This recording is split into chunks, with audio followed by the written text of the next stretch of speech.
Testing. There you go. Test. We've had a few indications traffic is challenging this morning, so we're going to start 5 or 10 minutes late to get a quorum here. All right. So thank you online. You just have to be patient. Hey, Mark. Oh, there is. Did you want to hit Mike's live off again? I don't know, I don't like.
Testing.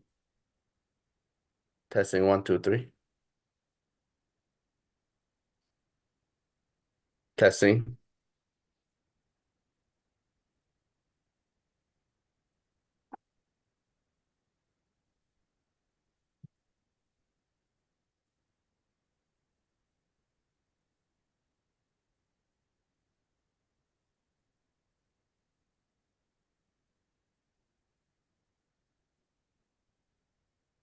Vediamo l'ansia.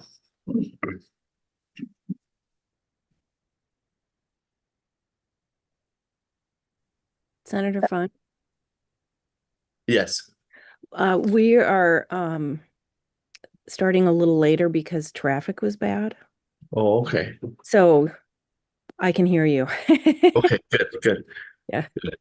So are we waiting for someone? You Yeah, said we're then- waiting for more folks to get there because of right. traffic to get a quorum. You can turn it on. Tom, Yeah. Oh, sorry. 1 second. I just got to ask Yeah. the live stream. I'm giving you the heads up to, Perfect. Yeah. Morning.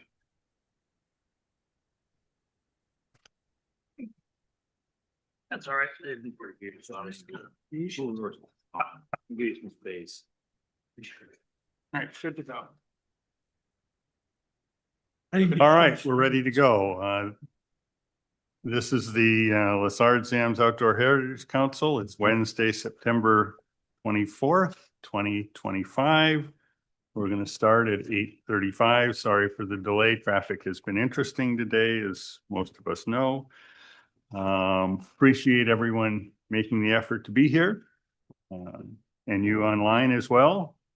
Thanks for joining. First is calling the roll. Hartwell. I'm here. Hartwell present. Shara.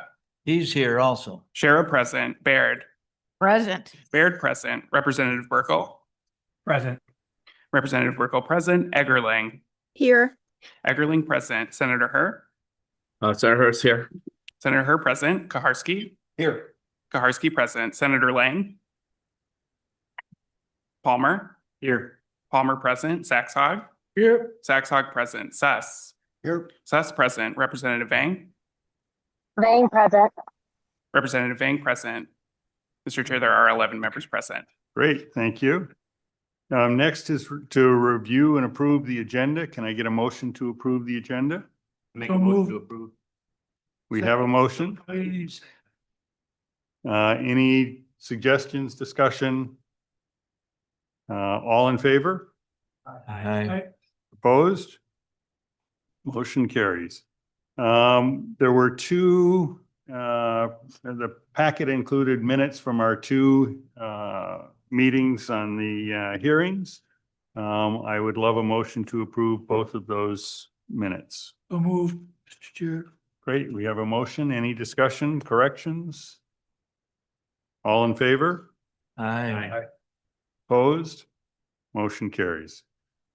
Any conflicts of interest on today's agenda other than Daryl and I with the Audubon proposal, which has been previously discussed? Anything new anyone needs to discuss? Seeing none, we will move forward. My comments, I'll get into comments on the allocation process shortly. The one thing I wanted to mention was the council had talked about coming up with some sort of a policy or strategy on the cost of removal of buildings. That's not on this agenda. We didn't get to it. It'll be on November's agenda. It's been a busy few weeks. But we have added discussion of staffing and some other important items as well as allocation. So other than that, I would just thank everyone for the comments that were made when you did your allocations. I know it takes a lot of time and it was appreciated, helped us put together a proposal for you to consider as a starting place. Other than that, I don't have any other comments for you. Mark? Mr. Chair, members, just echo the chair's comments of thanks to the members for all of your hard work on this and all of your comments. And thanks for feeling free to reach out to staff and ask questions. We really appreciate being there for you. And I want to thank our nonpartisan legal staff for some help that they gave us this last several weeks on things. There's always stuff that we're talking about, and we appreciate that very much. That's all. All right. So with that, we thought we would go right into the allocation early instead of late in the meeting to ensure that we had enough time, never knowing how much time this will take. You have numerous pieces of paper in front of you related to the allocation showing how each person scored.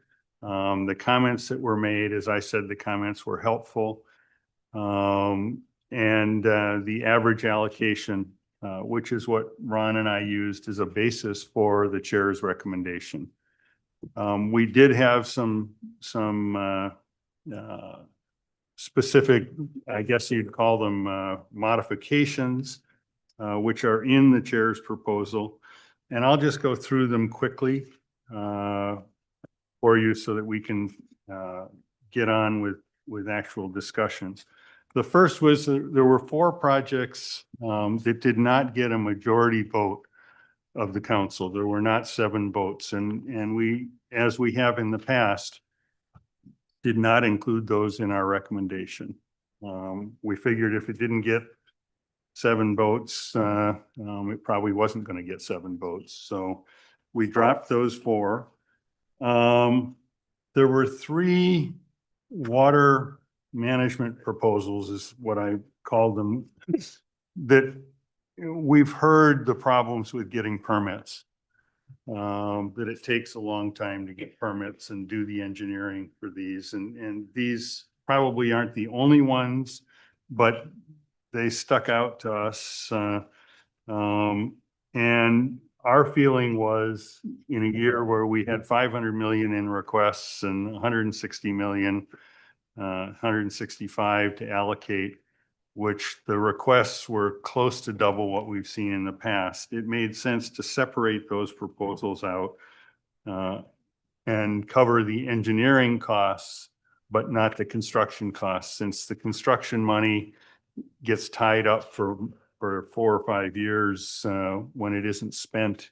It can't be spent until the engineering and permitting is done. So we sort of modified and are recommending funding of the engineering and permitting costs so that when the projects come to us, they're actual shovel ready for construction and we're not holding the money back. It allows us to get more money in the ground faster, was our logic to that. There were a number of comments, which are item 3 on your chair's proposal, which were suggestions for specifics within the allocations. And I'll just take the first one, for example, Northern Forest Legacy Project. The proposal was only for acquisition, not for restoration. So there are the suggestions. So we incorporated that into our recommendation where we had those specific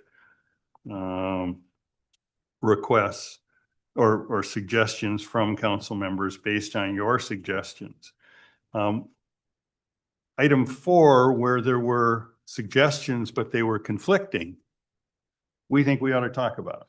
We're not going to weigh in one way or another. We may individually in discussion, but we really felt that because there were more than one perspective on how to direct within an allocation, those were items that needed to be discussed and worked through by the council as a whole in total. We did take a look at the scalability issue. There were some proposals that said we're not scalable, and then in the hearings, they became a little more scalable, and I just had staff check to make sure we weren't crossing some line where we were misunderstanding whether or not something was scalable. And I'm happy to say everybody decided in the end that their projects were scalable. So that is not a holdup, but I just wanted to highlight the fact that we asked the question and we shouldn't have that coming back to us as problematic. So we also picked up that the requirement for project or restoration evaluations from the state is that we fund 0.1% of the allocation. When the initial scoring sheet or allocation sheet went out, it included what the request was, not what the statutory requirement was. So we dropped it down to the statutory requirement. And that's in our recommendation. It's not a big adjustment, but it's what we've done in the past, and we felt that was appropriate. For council members who are new, there's been a question as to whether or not the restoration evaluations result in a lot of change. And we're happy to bring that up and have a session on that with the whole council. It takes more than we were given time in each in 15 minutes to do that when we had the hearings. So our recommendation is to go with the statutory amount. And if council members would like to get deeper into that issue further on, we're happy to schedule that as part of our agenda. And I'm sure the team would be happy to come in and explain what they do. So we ended up then with the money that was essentially was less than what the average was, whether it didn't get the full votes or it took longer for permitting. There was excess money, and we put that back in. And the additional funds were $5,798,800. There were comments about funding, making sure there was full funding for Wakuta Bay in the Southeast Minnesota Protection and Restoration Program. And their allocation was inadequate to do that, and it was a partnership agreement. So there were multiple people, and that was one project within the partnership. Mark reached out to the program managers, and they came back and said, we can do Wakuta Bay and hold the partnership together for $7 million.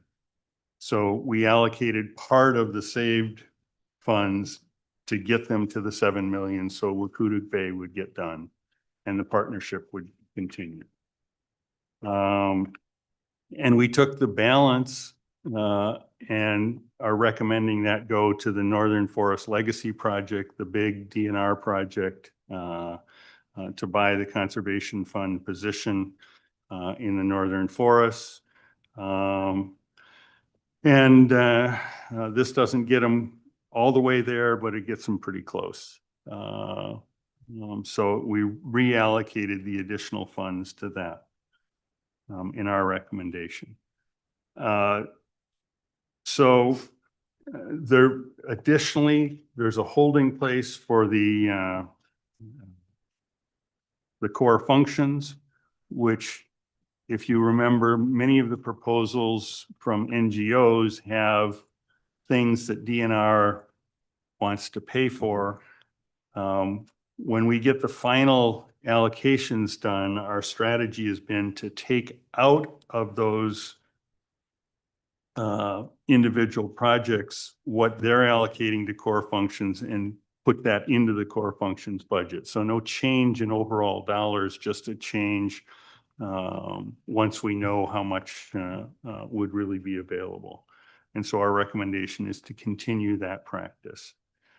And then the last thing is we're asked by the legislature, we're required to provide our recommendations by the start of the legislative session. We will see a December forecast, which undoubtedly is going to change things a little bit in terms of how much money is available. But the real big issue is that in February, there's a forecast, which is always different. Fortunately, in the past, it's mostly been different, providing additional funds. But last year, they discovered they had made an accounting error for 15 years and took away a bunch of funds. And the legislature has previously asked us, so what do you want to do when the amount comes in differently? And it's very hard to schedule a meeting while the legislative session is in progress. So they've asked for guidance in advance. And so our recommendation is that the guidance is, if there's more or less, just adjust pro rata. Because at one point we had this happen and they called me up and said, you're the chair, what do you want to do? And I said, I can't speak for the council. It's, this is a council decision, not my decision. And we couldn't put a meeting together, and that's where their request was, what do you want to do? And so our recommendation is that on a pro rata basis, we just adjust what everybody gets. If there's any significant change, if it's $200,000, it ain't worth doing. If it's a few million, it is. So that's our recommendation. With an exception for restoration evaluations. With the one exception for restoration evaluations, which would have to be adjusted to meet statutory law. The statutes. Yes. So to the extent, excuse me, to the extent that we've already funded them 100%, some of the projects were funded 100%, I believe, weren't they? So if we had projects that were funded at 100% level, how would you do the proration? You wouldn't give them more. Yeah. I don't know that we actually funded anything at 100%. I don't think so. But that's it's a good comment. It's a good comment. We can add that in, certainly. I was thinking there was one that was like a $711,000 project. It wasn't a very big project that it got replaced. You might be right. So, Whether we did or we didn't, we'll add that in. Thank you. Thank you. So with that, Ron and I would jointly move the approval of the chair's recommendations to get it on the table for discussion. And that would be essentially what's in the memo, not including item 4, which is a discussion item, and item 5, which was information. So take our memo and consider that a base recommendation for consideration. And then from there, we will have additional discussion and then potentially motions to modify that in any way collectively you feel a need to or desire to do that. And we'll keep this open and the discussion going until there's no more discussion. So we make that motion to get it on the table. I would, subject to your, I guess I'd start with, are there any additional questions like Daryl, just general sort of questions? Suzanne? And this is part of my comments too, but these projects that you say acquisition only, that's incredibly vague. Okay, so we have to be, if we're going to stick to that, does that include staff time? Does that include, I mean, you have closing costs, you have all those things that are included under professional services, some of the personnel, it does take time and bodies to do that. So it's sort of a vague, you have to give them some wiggle room. to do I it. think, to me, acquisition only would mean acquisition and costs associated with acquisition versus restoration or Okay, enhancement. I just think if we're gonna put that in there to be clear as to what that means. That, it was clear to me when I wrote the memo. I understand. It was clear as mud to you, so I apologize. Oh, it's. No, okay. it's a good question. Want to make sure that if we do end up leaving that in there, that you are very clear as to Yeah. what that includes. One of the things that came up just in looking at all the comments about restoration and such, that I would recommend for our next go around is we include restoration of acquired land in acquisition. Okay, And it's not itemized out in the budget. If you see restoration in the budget, it means restoration of a non-acquired parcel. okay, And I think next year we should make that more clear. But acquisitions, as it is written and accounted for, does include restoration of the acquired project. so if we say in this instance, acquisition. It would include the restoration Of that. of part. that parcel, but not restoration of a different parcel A different somewhere parcel. else. Okay, Do we That- need a that- motion to amend our rankings scoring mechanism to include that for next year then? No, we're gonna have that discussion in November and December, how we, really, it's about the request for proposal and how that gets modified to better represent information that allows us to understand. So we don't need it at this time. But I just wanted to put that out there because it is a confusing thing when restoration is included but isn't itemized within acquisition. okay, but some of these projects have line items for contracts, which is where they're bottom line at. I would clarify, we can put it in the motion, but if Okay. the council passes something that says restoration or says acquisition, it's as the budget item works through our system to include acquisition or restoration, not just the purchase of the property or the contract to do the restoration. Okay. I mean, we have to fund the staff to get the job done Yeah, okay. in essence, so it's a great pickup. Other just general,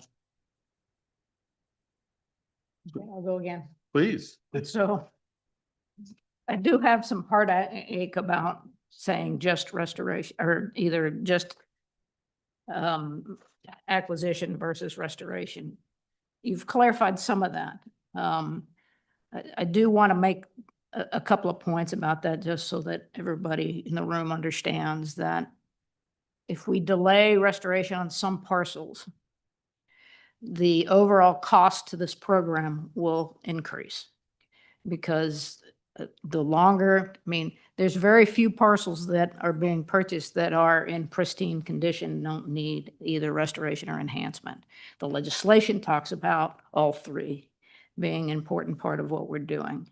And, the longer you wait to do that restoration, the worse the invasive. The harder it's going to be to get some of this other work done and enhance that's going to really increase those costs in the long run. I tend to want to support, when they say that these aspects are needed for this project, then that's what we should be doing, is giving them the freedom to figure out how to do that, with some exceptions. I mean, I think there may be some of these where it does make sense to ask them to focus on this, but, give them some Yeah. leverage to do what they need to do. I hear you. I think in some cases, someone asks for $10 million and the allocation is 3, the average allocation, and you can't do it all. I mean, we just don't No, have I enough to do it all. Or there's one that stuck out to me where it was like the restoration piece just didn't make sense Okay. where the easement did. And they weren't necessarily even the same parcels. It was the same area of the state. And so your point is well taken. Yeah. What we need is 1% of the sales tax, not 0.3%, and we could do it all. No, I appreciate that. But I think it's a great point. Just something I think we should keep in mind as we decide. Yeah. The flip side of that truly is if it's developed, you never get to restore it. Yeah. It may cost more, but once it's gone, once it's divided up in some way, you're done. Absolutely. I think the acquisition piece is pretty critical Yeah. in order to, but, I just, from a financial position, I think we have to be careful about setting too many precedents of acquisition only, acquisition only, acquisition only, and then them having to come back with increased costs, because the habitat has degraded significantly. Yeah. So a point I would like to make. Thank you. Other comments? Yeah, Chairman Hartwell, just a question on WRU-07. We've had some discussions about having DNR staff funding for only OHF funded work. I was referring and looking back at the comments that the DNR provided after the last session, and I just wondered how hard and fast that can be in a practical sense. Because there are situations where it might be a restoration or an enhancement that, down the road has some OHF funding tied to it. I just wanted to make sure that we're setting a precedent here or a guideline here that actually can be practically followed. Well, their request is for money for construction and money for staffing to engineer that construction. And I don't think it's very difficult to say staff should work on the projects that are funded for construction. I think the rub is the DNR wants, and we all want, to have everything shovel ready before there's funding. And, their request, and their request was $3 million for staffing and 20 million for restoration. Mark and I talked about it. Mark reached out and they came back and asked what happens if you get 3 million. And they said they would only fund staffing. There'd be $187,000. I don't have the number right, I'm sure, but that we would put into projects. We would keep all of our staff for 2 years with your $3 million. And that doesn't sit right. And I think, you know, this has developed over time. I'm sympathetic to the DNR's position, but on some level, the DNR needs to figure out how to fund their core staff to get projects ready that aren't OHF. And it just, and I think that was the sentiment a number of people felt at the hearings, and there were comments about it. Maybe I'm wrong, but it felt like funding core staff to do OHF and non-OHF projects. And especially knowing that they would love to have the core staff and do no projects was quite concerning. Well, and I understand the sentiment. I was just thinking about that, this are the situations where we have some projects that are partially funded by OHF and partially funded by other source. That would be an OHF funded project. Okay, that's what I was kind of getting at. Yeah. I mean, if there's OHF money in it, they ought to be working on it. But if there's no OHF money in it, Okay, that's where the rub is. I guess that's the clarification I was looking for. Yeah. Yeah, I mean, we want non-OHF money in it. Right. We want leverage. We want partnerships. We want to stretch the dollars. So thanks for the clarification, or the question that led to the clarification. Are there other just sort of generic questions? I guess I applaud you and Mark for coming up with some recommendations for us, and I can support them in general.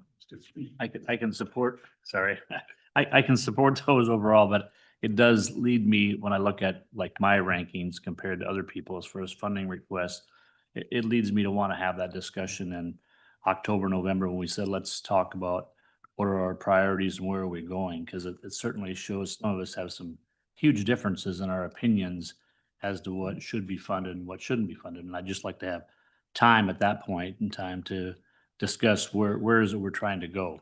Yes, and I have heard you, and I think before we put out the next RFP, we have to have that discussion. But And otherwise, you may convince everybody to just do lake restorations, or you may not, but we ought to have the discussion Yep. so that your passion for that is part of the overall discussion. and I would say, I think I'm looking for a balanced approach. I'm not looking. I know for you are. 100%. Ron wants 100%, but I'm. He does, and it's all got to be in the Rum River. Let me add something, David. Yeah, your point's well taken, and I can assure you that as when Dave and I were reviewing his suggestions and getting my approval or disapproval, we've had those discussions. Where are we going here? And so I would encourage, and we can make this happen. We'll have that discussion because it's always important to know what's our goals here. Thank you. So it is on my radar to have that discussion. Other general questions? If not, why don't we move to the 4 items that we flagged where there were differences of opinion on the council. The first being HAO3, DNR, PMA fee title and trout stream easement acquisition. This is a project where, for the most part in the past, we've funded trout stream easements. And this time they came in with a proposal for acquisition as well. This is under point 4 of the memo. This is under, I'm sorry, thank you. This is under point 4 of the memo. There were differing opinions in terms of we ought to have funding. You know, they also asked for how much money? HAO3. They had asked for 6.45 million. And the average allocation was 1.870. So 1,000,008 versus 5.4. There was an opinion we ought to fund the fee purchase, and there was as a priority, and comments that we ought to fund just the easements. So just the easements, just the fee. So we ought to decide or not decide. I mean, we could do nothing and that's okay, but there were two comments and it's appreciated that people had an opinion. I'd love to hear the opinions and potentially have a motion to do one or the other, or no motion, in which case we would leave it to the project manager to decide. Suzanne? The amount of the allocation, I would recommend that we just give them the opportunity to make the decision instead of us trying to, since there's a conflict here. I mean, it's not like we're giving them $40 million to play with here. I think, considering it's a small allocation based on everything else. I would recommend just giving them to make the decision rather than just try to force something. So the question, I guess, is, well, I won't even ask the question. Are there opinions one way or the other? Yes, I can, looking at the comments, I can see that I had a comment on it, and so did Matt, and so did Senator Lang, but I guess my drive is simply to make sure that if we're having easements, we buy easements that they allow public access. I'm not frankly a big fan of easements, but they have a place. If we are going to do an easement, I'd like to always make sure that the public has access to those easements. And the trout stream easements do provide, Yep. all of them provide public access. Other easements, you and I will just disagree on, but Okay. And the trout stream ones do provide public access. yeah, and to clarify my comments on that, it was almost more notes to myself to remind myself what this was, but the fact that it was AMA to me felt good. Yep. And I would agree that we had to give a little bit of latitude to make the decision on the ground based on what's practical. Ron? Thank you, Dave. I agree with that. I don't remember, or maybe I don't even know what the fee purchase would require, but 1.8 million, it might be more than that. So better to let the project managers make that decision. Ted? Somewhat to echo what Mr. Shara said. We don't know the specific pieces of property. We don't have a description as the attitudes of the owners. And I think for us to decide whether to pick this piece of property over that piece of property, not knowing that, is fairly presumptuous on our part. I think, as Mr. Shara said, we should leave it to the project managers to say, this is the amount of money we have. But which piece of property is at the higher priority? Or which piece of property is going to be gone 6 months from now if it's not purchased?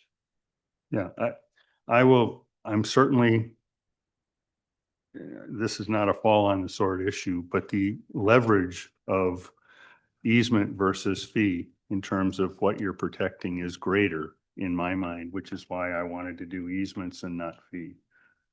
You get more bang for the buck protecting the stream corridor than you do a chunk of ground and the stream corridor. But it's not a big issue. But that was the basis of my comment. I'm okay with it being easements in this case. Okay, so we will ignore that in the recommendation.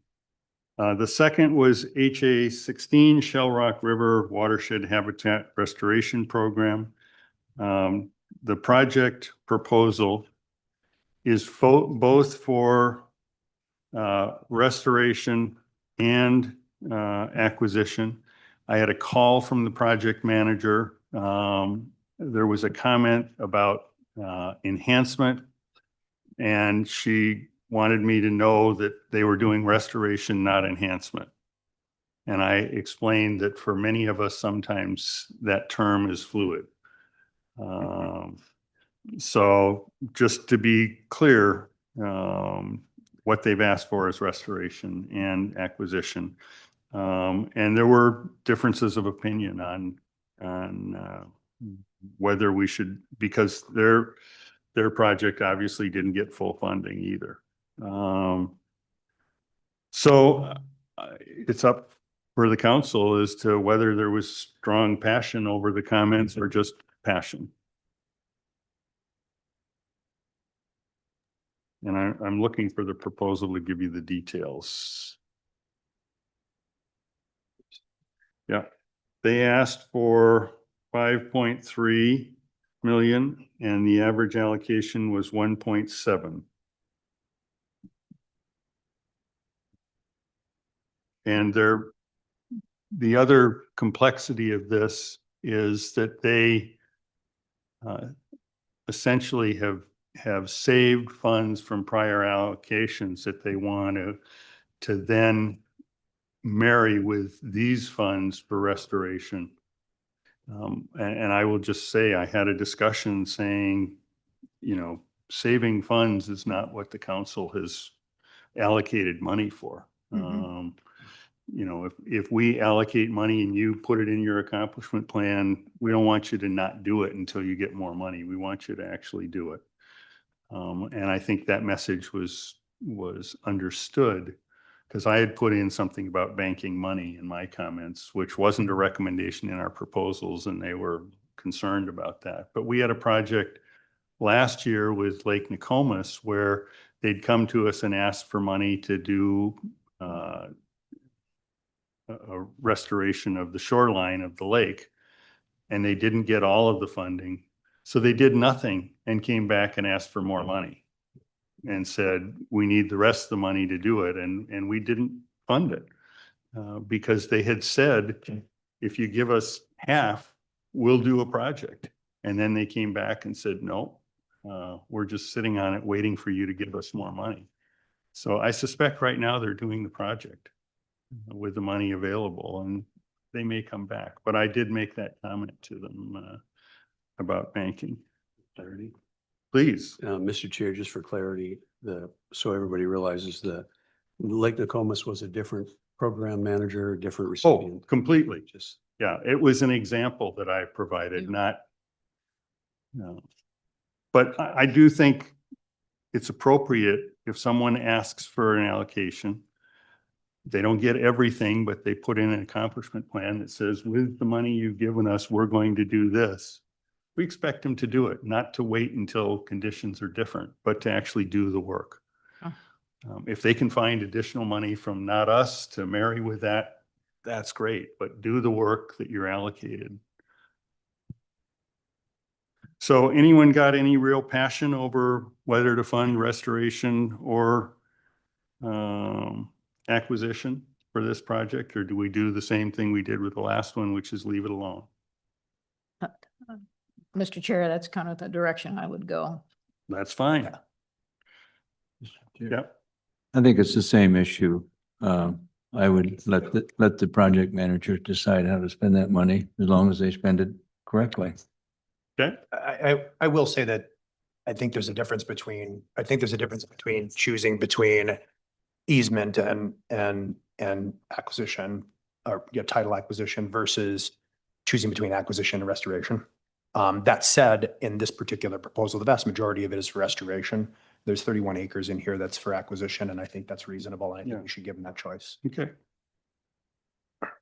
All I'm doing is responding to your comments. So Upper Mississippi, HA 19 Upper Mississippi Flyway Habitat Conservation Program. There were conflicting things. I had one of these, so I will just state my concern. TNC has asked, as there are two partners in this, TNC and Minnesota Land Trust. TNC's proposal for 420,000 of the total project was for restoration of shallow wetlands. I want to get the language like 240 of that was for contracts. And 180, not including their leverage, was for them to oversee 240 of contracts. And I take issue with that. It seems like a lot of money to oversee the contracts. So my recommendation was to not fund the restoration part of this program. Someone else felt we ought to just make sure we fund the restoration. So it's here for discussion. I think you're looking at me. Oh, I couldn't remember, Andrew. I was looking at no, you, but I wasn't looking at you because I did push towards restoration, priorities on a couple of these projects that, especially when they were small acreages, where it seemed like the restoration projects were the shovel-ready portion of, and some of the acquisitions, and I'm not entirely remembering which one was which now, but where there maybe was a contract, maybe was not, maybe they were working towards it, and it seemed like that was what was lacking in the allocation proposal. So it felt like when they were giving the proposals, I'm like, okay, maybe they're not ready for the acquisition, even if it was a small acreage. So it's like, let's just do the restoration, because it seemed the easy chip shot more than. yeah, I think it's conservation easements, which is about having the money and going. It's like DU going to do shallow wetland. They've got to go find the landowner. Yeah, and of course, on when it's, and again, I don't remember which one's which now, because I don't have all those proposals in front of me, but as far as including PILT on all those things, that's. Yeah, this one wouldn't have been PILT, so Yeah. it was a different one. But Mark, you have a clarification. Yeah, Mr. Chair, members, just for the record, this is a new initiative, a new program. It's not a repeat phase. It's not 19 was. previous phase, HA 19, correct. So there are no, they may have some parcels. I don't remember if they have parcels already chosen or on their list, but there wouldn't be anything in the queue at this point for restoration or enhancement. It's all new. Mr. Chair, just a question and for clarification, if anybody has an answer to this. Are they talking about doing restoration on the land they're acquiring? No. Okay. My belief is that it is other properties. My belief is, but I am not 100% sure, but I don't think that they are definitely connected. Okay. I did want to mention, and I'm pulling up their budget. The TNC budget on this was the 180,000 for their staffing. It was 145 for staffing, 4,200 for travel, 2,000 for supplies, and direct support services 29,600. What I didn't include there was their contribution of 47,400 for direct support services. So the actual cost is even more than the 180, but the cost to us would be the 180. And it just felt like, go do more work if you're gonna, a third of a person for 4 years to oversee 240,000 in contracts felt like maybe we could spend money somewhere else better. And maybe that message would get back to them, and next year we'd see something different. So since I'm Ideally, it'd be wonderful if the council could not fund personnel at all. Every dollar we spent went right into the habitat. Yeah.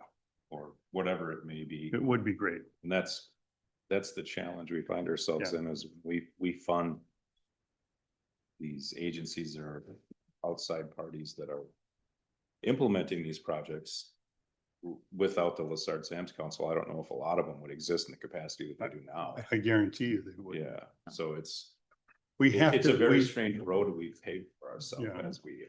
It's sort of a catch-22 though. I Right. mean, but without money for especially for some of these, smaller organizations, they'd never be able to get these projects done without being able to fund some staffing. Right. And so, but it's where do you find, that's what I get struggle with is how much is enough? Should we have a percentage of how much staffing they can request and that Well, kind of thing? the worst of it is it varies so much. Oh, yeah. And then in other aspects, like the roving crews, we pay mostly for staffing, so. Yeah. And I guarantee you, if we put a percentage on, Yeah. we would see staffing at that percentage and contracts go higher. And for what, That's why I it's say been, 50. it's been interesting being a new member, listening to the discussion around staffing, and I'm actually probably naive and somewhat surprised that there is so much discussion around it. I just assumed it would be a straight line. You know, there'd be some sort of reference that would allow for how much staffing would be allowed to certain things. I mean, when you do a restoration on your own and get reimbursement, you use Iowa farm rates and they're published. And so I sort of thought that there would be something like that here, but there isn't, which is maybe my naivety on this. I mean, do see some of these projects that they've asked for little or no staffing. And are just looking for dollars to get the work done. So, you know, it's hard to understand where that balance should be. What's always surprised me is they don't put that in as a match. Yeah. Well, some of them do. put it Some in- do and do some put it in don't. as I match mean, and others don't. So it but just, we're smart enough to recognize that they don't put it in, but they are contributing. Because you don't do these projects without, no, you gotta have bodies. Somebody I mean, working. that's the reality of it, even if we're it's. well past volunteers doing all the work. Chairman Hartwell, one thing on this one, I was one of the few people who put 0 on this, not because I didn't think it was a fantastic program, but based on what Mark referenced earlier, I just was trying to think about the fact that we don't have a whole lot of room for new stuff here. And so, you know, just want to make that clarification. I was curious why this new program, some members thought that this was good to put in, but several other new programs we didn't. What was it about this program? I think it's an area of the state that we don't invest heavily in. That's just my 2 cents.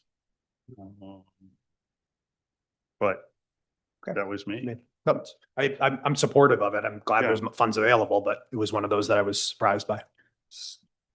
So is anyone willing to make a motion to take the restoration out of this proposal?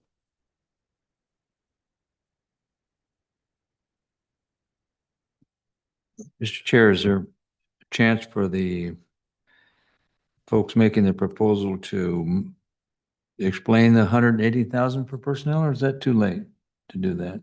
If you want them to, we can ask them to if they're here. Well, you know, on the surface, it makes no sense when you have $240,000 for contracts and 180,000 personnel to carry those out. I mean, it doesn't add up. So if it doesn't, if just to simplify, then I would go along with taking out the easements. So is that a motion to amend the chair's recommendation?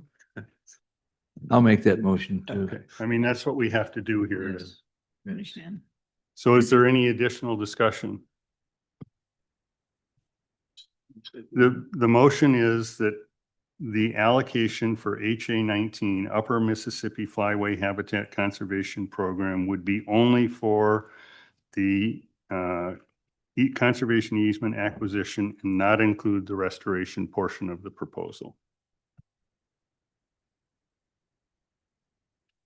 And I just want to say, for those of you online, if I don't notice you, speak up if you have something to say.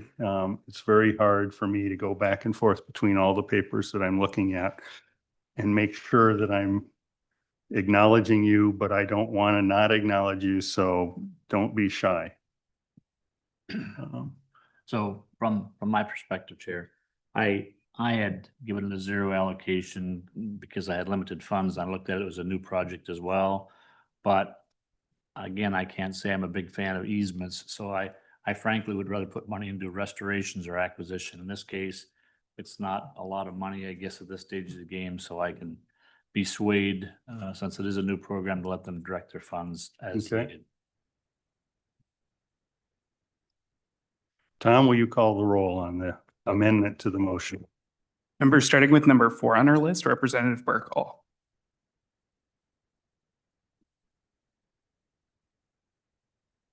I think he's dropped off.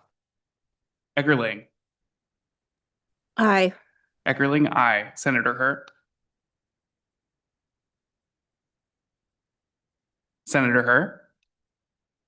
Abstain for now. And can someone clarify to me what item I'm a little off sync here.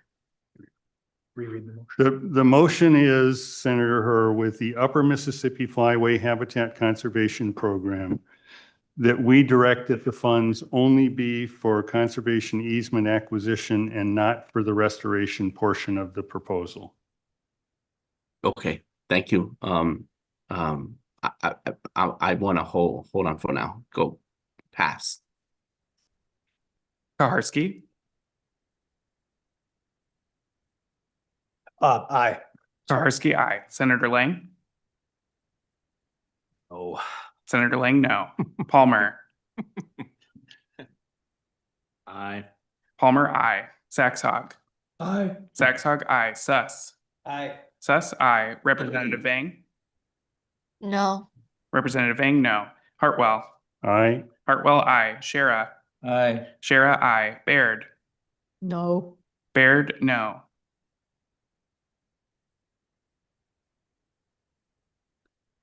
Mr. Chair, I see 7 ayes, 3 nays, Circle back to her. You go back to Senator Herr. and Senator Hur. Burkle and, Aye. Senator Hur, aye. Burkle's dropped off. oh, it did entirely, okay. Yeah. Mr. Chair, that makes 8 ayes, 3 nays. Motion passes. The last one is Greenbelt. There were comments on this to only fund land acquisition. The challenge that I struggled with is that they have one acquisition in this proposal, which is $2 million, and their average allocation was 1.258. Chair was- HA6 Greenbelt, Comfort Lake. It's on the second side of the yellow. So, if we direct only this or only that, if we direct only acquisition, but we're not giving them enough money to actually do the acquisition, it seems a little problematic to me. It's a good value. So I wanted to call it out. I wanted to acknowledge that there was a suggestion here, and not ignore it. But it doesn't make sense to me to essentially tell them that they can't do their project at all. So I would ignore it, but that's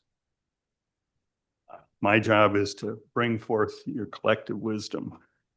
I would concur with your recommendation, just to take all restrictions off and let them spend the money the way they can. Okay. Good enough. Anyone feel differently? All right. So any other general comments or For the record, can you reiterate what just happened? what just happened is we're ignoring anything with Greenbelt and it would go through without restriction.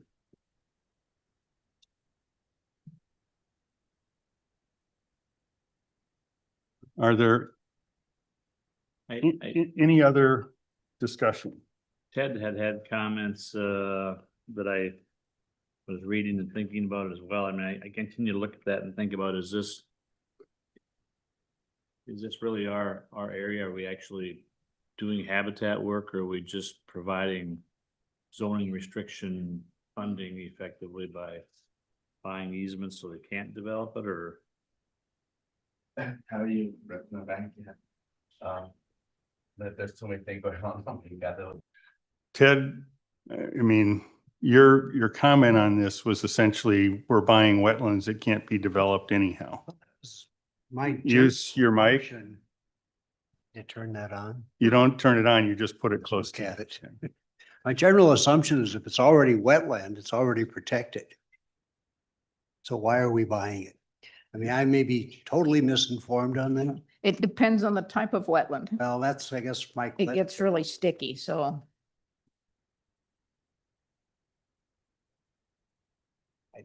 I just raised it because I it- didn't know what Yeah, we were buying. What I can tell you is that it will have to be based on an appraisal. That's And the appraisal will take into account whether or not it's developable and what the price should be based on what zoning and state law would restrict.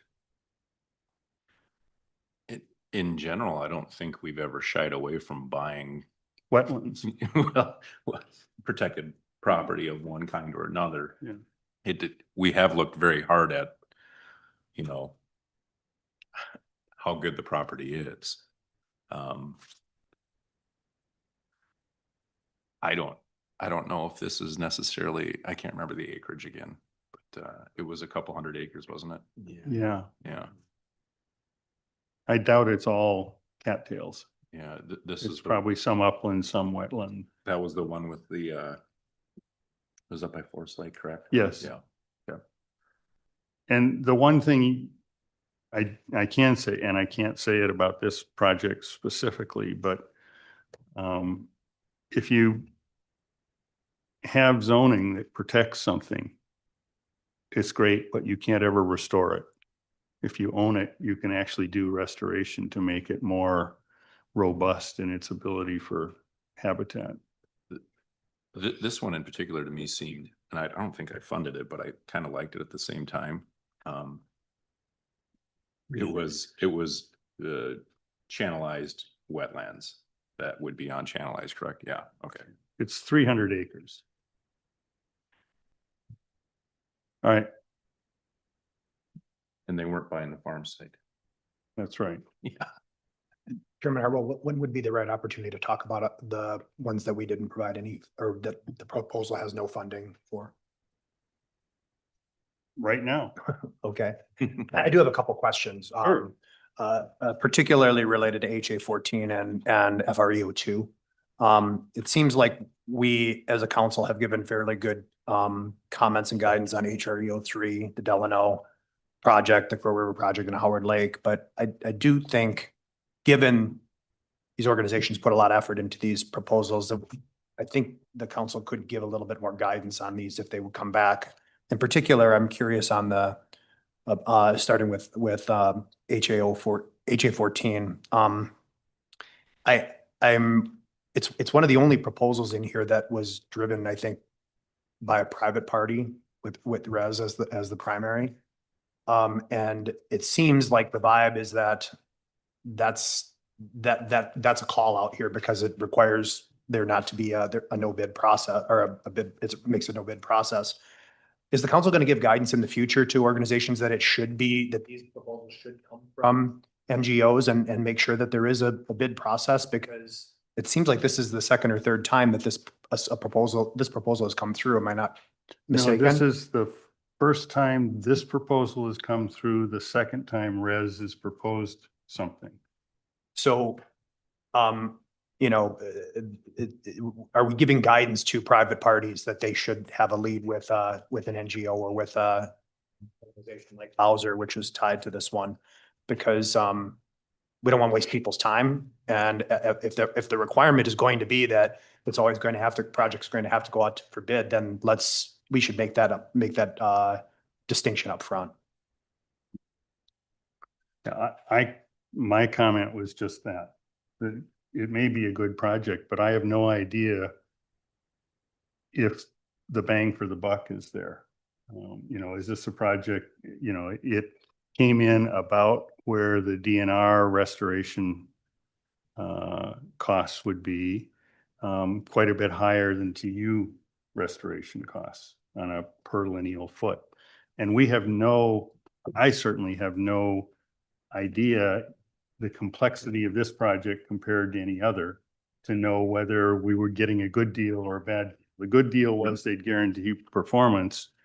The bad deal was we didn't know what it was. They have TNC involved, and my suggestion in my comment was, if this is a great project, TNC should propose it and put it out for a performance-based bid. For clarification, I think it's Bowser rather than TNC, correct? That's what it says in the Res Lakes and Bowser.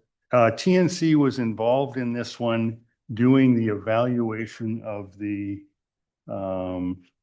restoration. So I guess my point is, I don't necessarily disagree, but my point is, if a private party then is gonna propose, they're gonna beat their heads against the wall every time they make a proposal, and we should have in our guidelines a recommendation that that a different entity should lead, because again, there's time and money that goes into this, and we're rejecting it basically because there's a no bid process here. I think we're rejecting it based on the comments, both on that and the fact that the public access part of it was problematic with a landowner who really didn't want anyone ever stepping foot on their property. Those were the two comments, but I take your point, and maybe we should put that on our agenda for a discussion about the RFP process. Comment. Mr. Chair, members, just for the record again, there's nothing in statute that says that a for-profit cannot come and ask. And that's why it's open to. Yeah, there's nothing in statute, but there certainly needs to be something in practicality, right? Maybe. Sure. And then if I Can you could, put that on the agenda for discussion on RFPs? if I could, with regard to FREO two, just be helpful to understand a little bit more, because the comments don't necessarily reflect it. The project for FREO two is not all that different than FREO one driven by the DNR. And I was just curious what the reasoning is for that one being funded and this one not. I kind of looked at that more like, again, the roving cruise, where it was almost a private organization that was kind of doing the same things as the roving cruise, and But it's not a private organization. It's another not-for-profit. I mean, that group is a not-for-profit. Patriots. I don't know. Yeah, it's a Yeah, not-for-profit. It's a they were. not-for-profit. California nonprofit. Right. It's doing some work up there already right now. So that's why I was trying to understand the difference here. And you and I had this conversation. For me, I saw us from an overall allocation, and my allocation was to fund a lot of acquisition projects in the north. And I kind of used up my north allocation on acquisition and didn't fund either FREO 1 or 2 because I felt like you got to spread it around. It wasn't that they weren't capable. I think they're new, and the comment I wrote down was we shouldn't be buying them capital equipment if it gets funded. But it wasn't about the group. It was about not wanting to overdo my current overdone funding to the north, which Ron loves. There simply wasn't enough money for everything. And I felt like they had a good proposal, but I mean, I would agree at a point in time, you only have so much money and you have to fund what you believe in, but. Thank you. Okay. Other general comments, suggestions? To go back to sort of my points on the project listed under number 3, I would move that we add some clarifying language as to what acquisition only language means.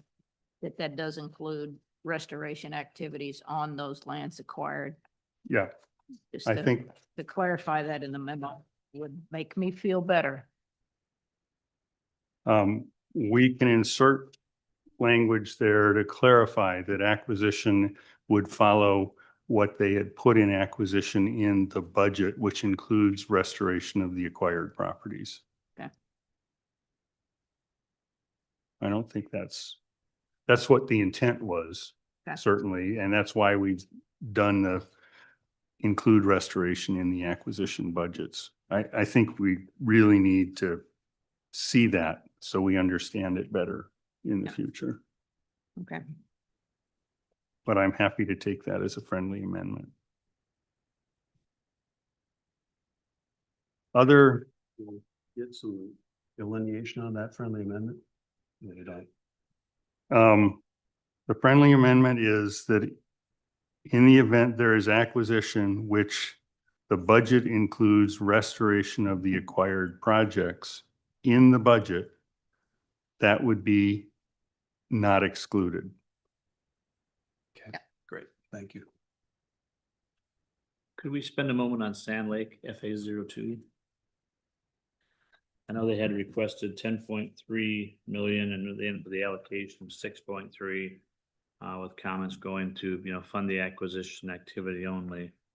Can you speak to how much of that was acquisition dollars versus restoration dollars and the 10.3? I would be happy to, because that was a question that Mark asked the project manager based on scalability. Because what we've allocated in our general proposal is not enough to complete the project, the acquisition project. And the short answer is they'll find the extra $1 million from some other source to complete the acquisition of the project, even though we can't give them everything they need to just do the So acquisition. we'll be funded. So we'll be funded, yeah. That was my only concern, because I It's thought a- it was kind of like either we funded it or it wasn't gonna happen, and I thought I'd rather take money away from the Something, legacy and put it in that to make sure that project got they done. said they could get it done. Okay, thank you.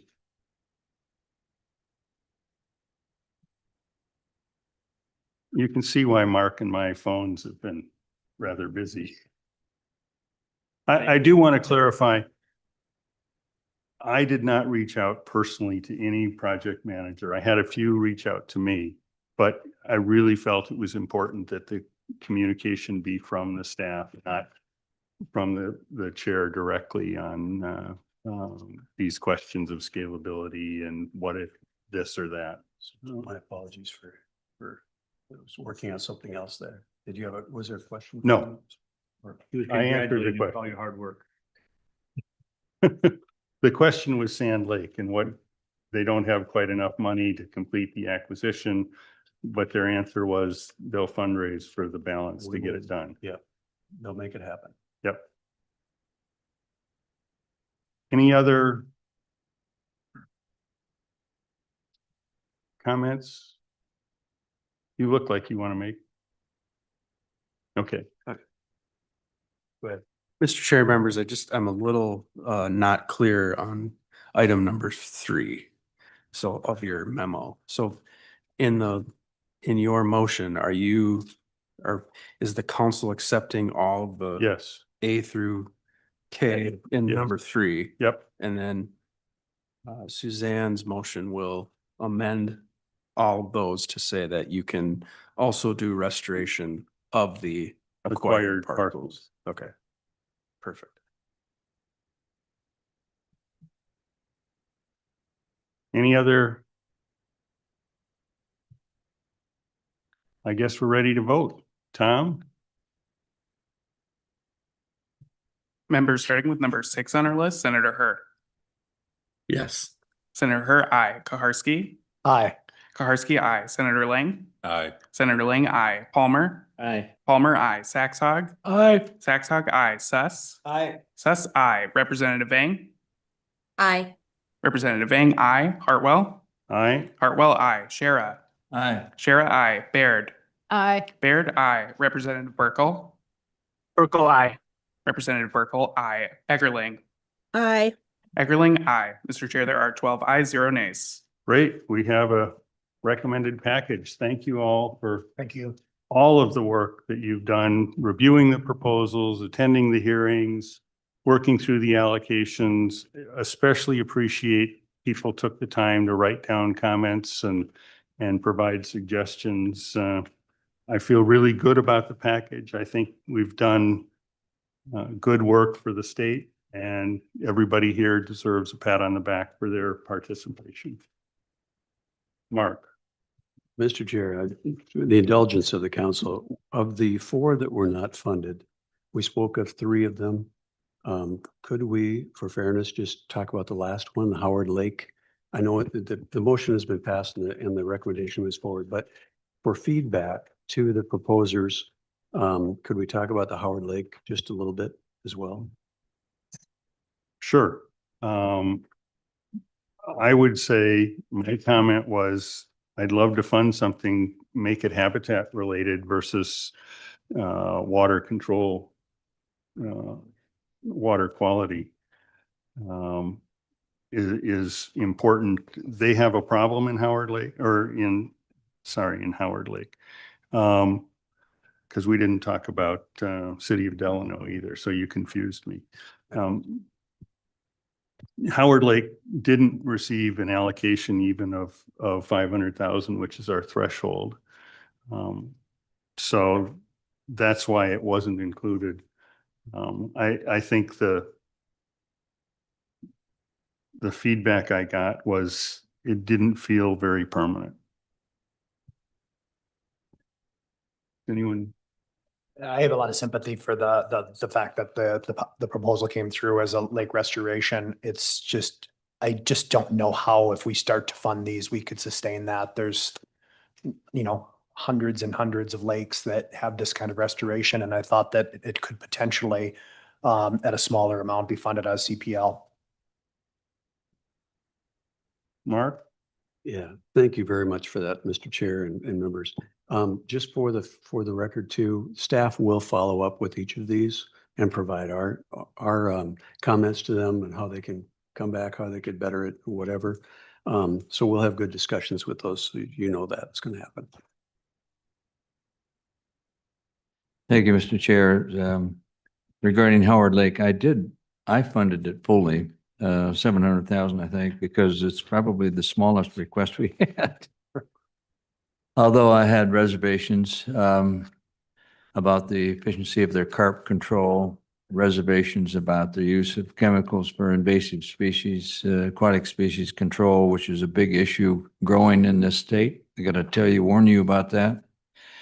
Minnetonka started theirs, but it's all over. Anyway, that is a big issue. You mentioned there's a lot of lakes with that same problem, but they had some carp control plans in there, et cetera. So that's why I said, let's give it a try here.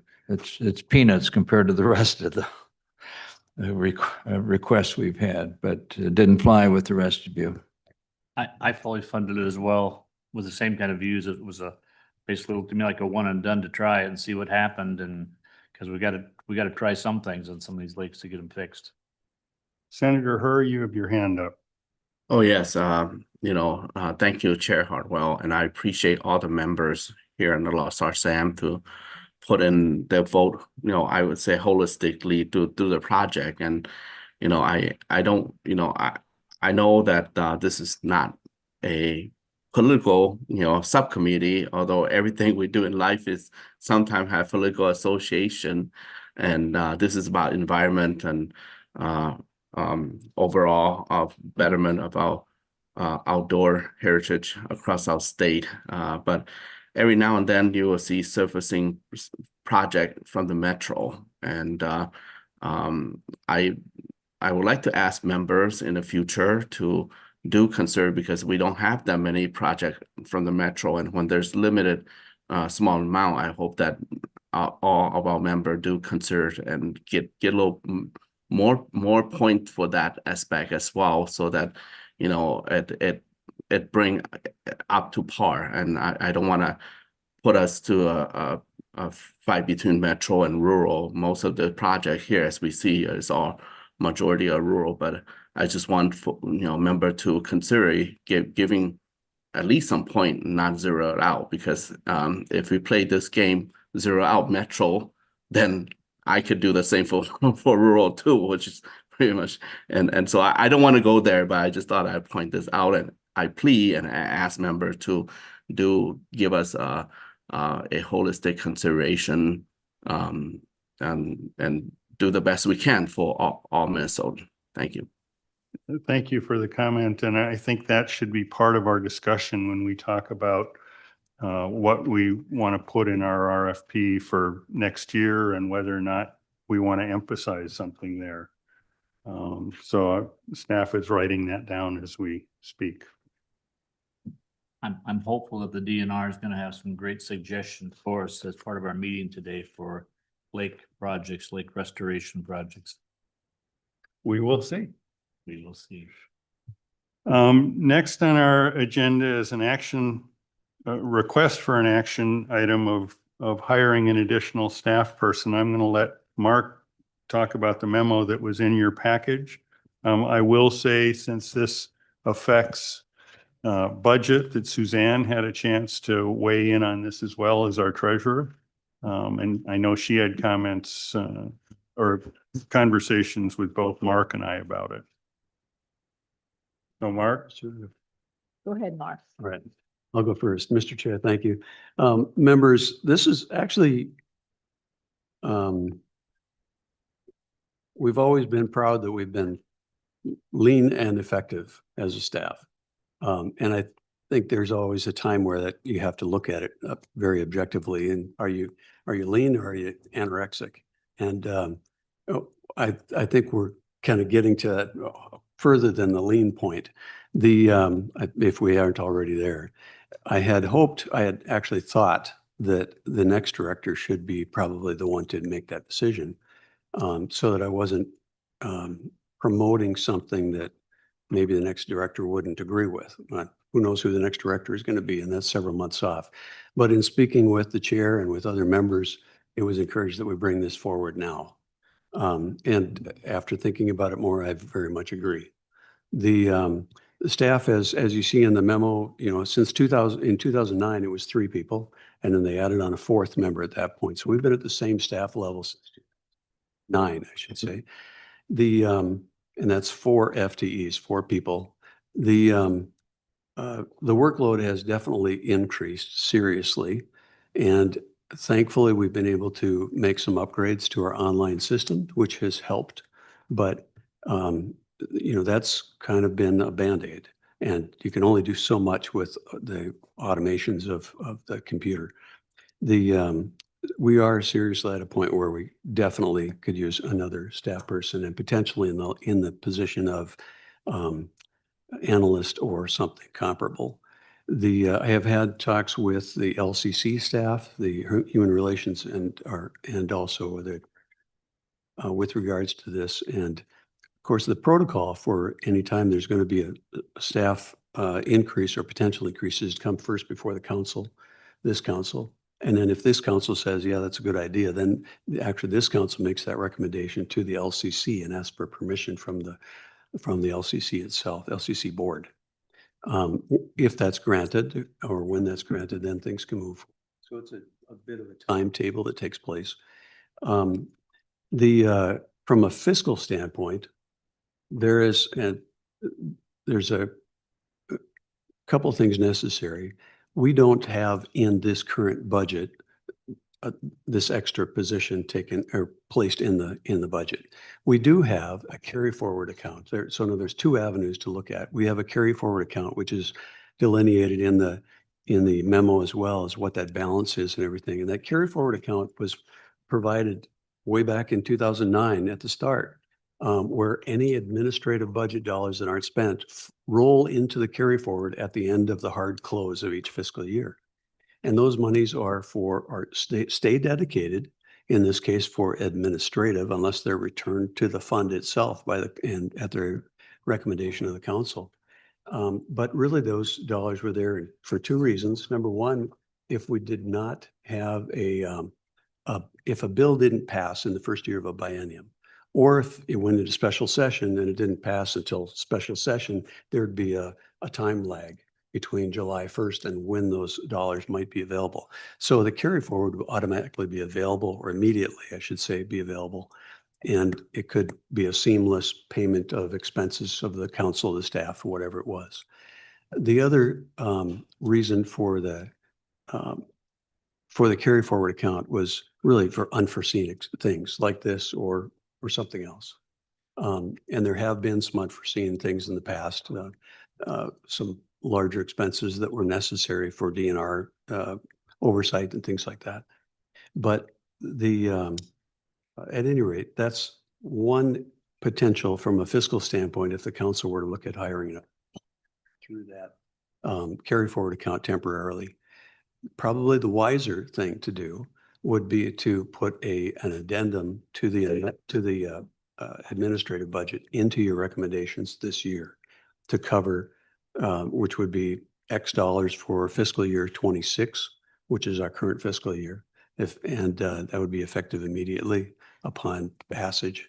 And then that way that could flow into the current administrative budget. And the other would be, along with that would be X dollars into the year 27, into fiscal year 27, which is next year's fiscal. And that way it would cover the position within the budget. That way you there wouldn't be a worry of going back and forth and figuring out how much we need out of whatever. And everything's more transparent at that point too, which I think is very good. Legislators like that. And I know the fiscal people really like that themselves. Fiscal analysts.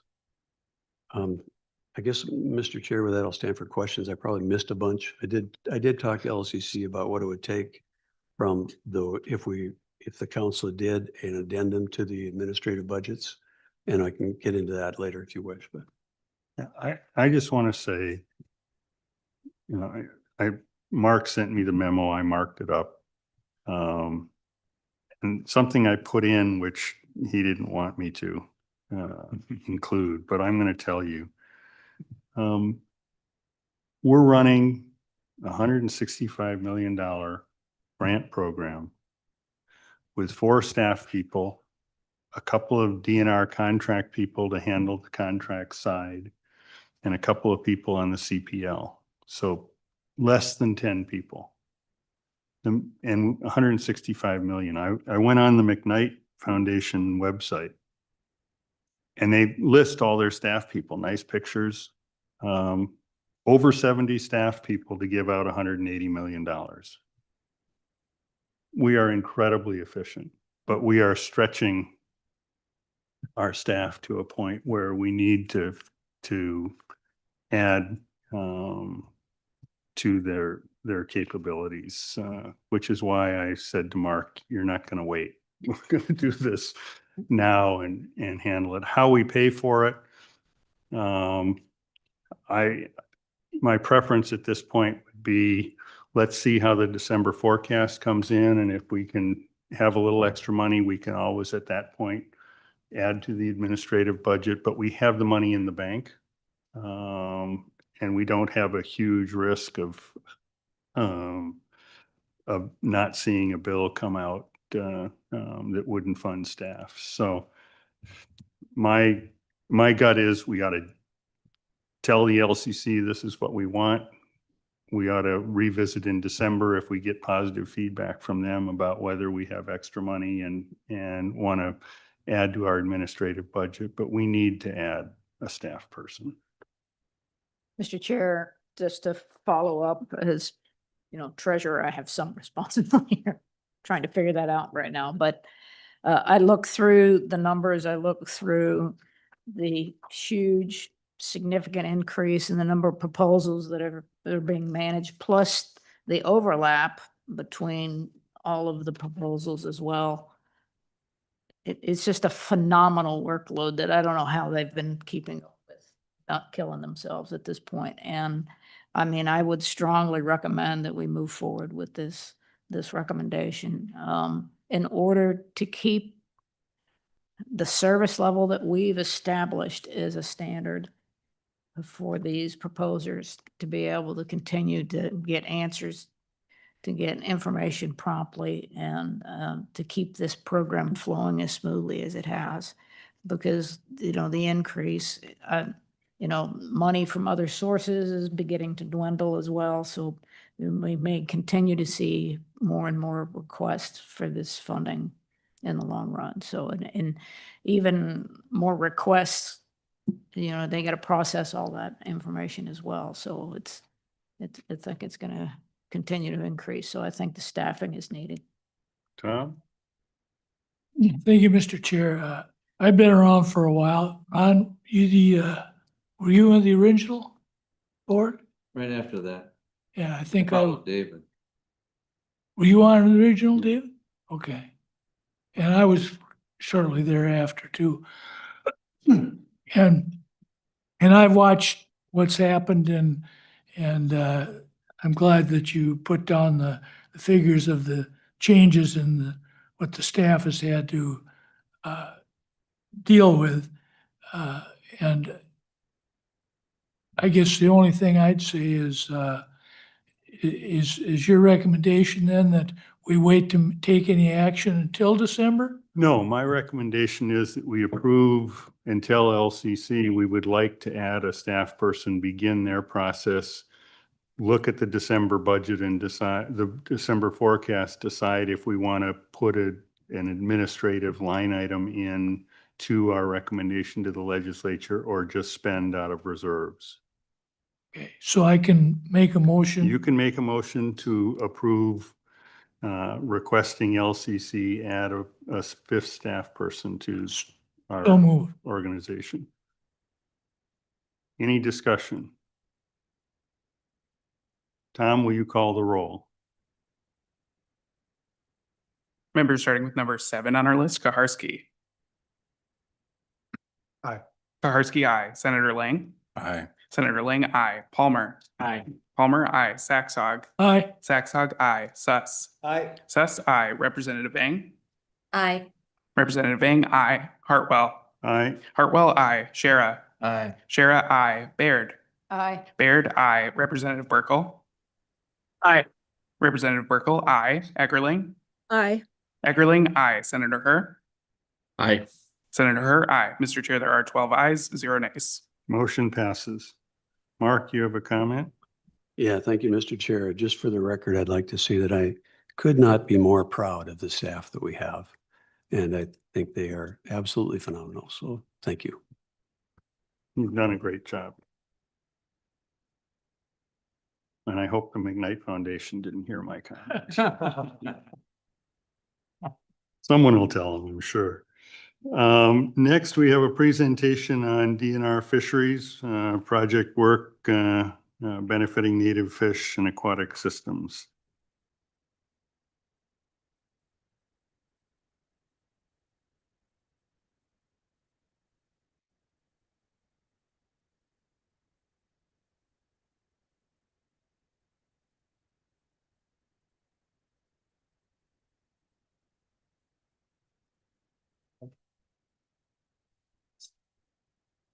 You can just go with.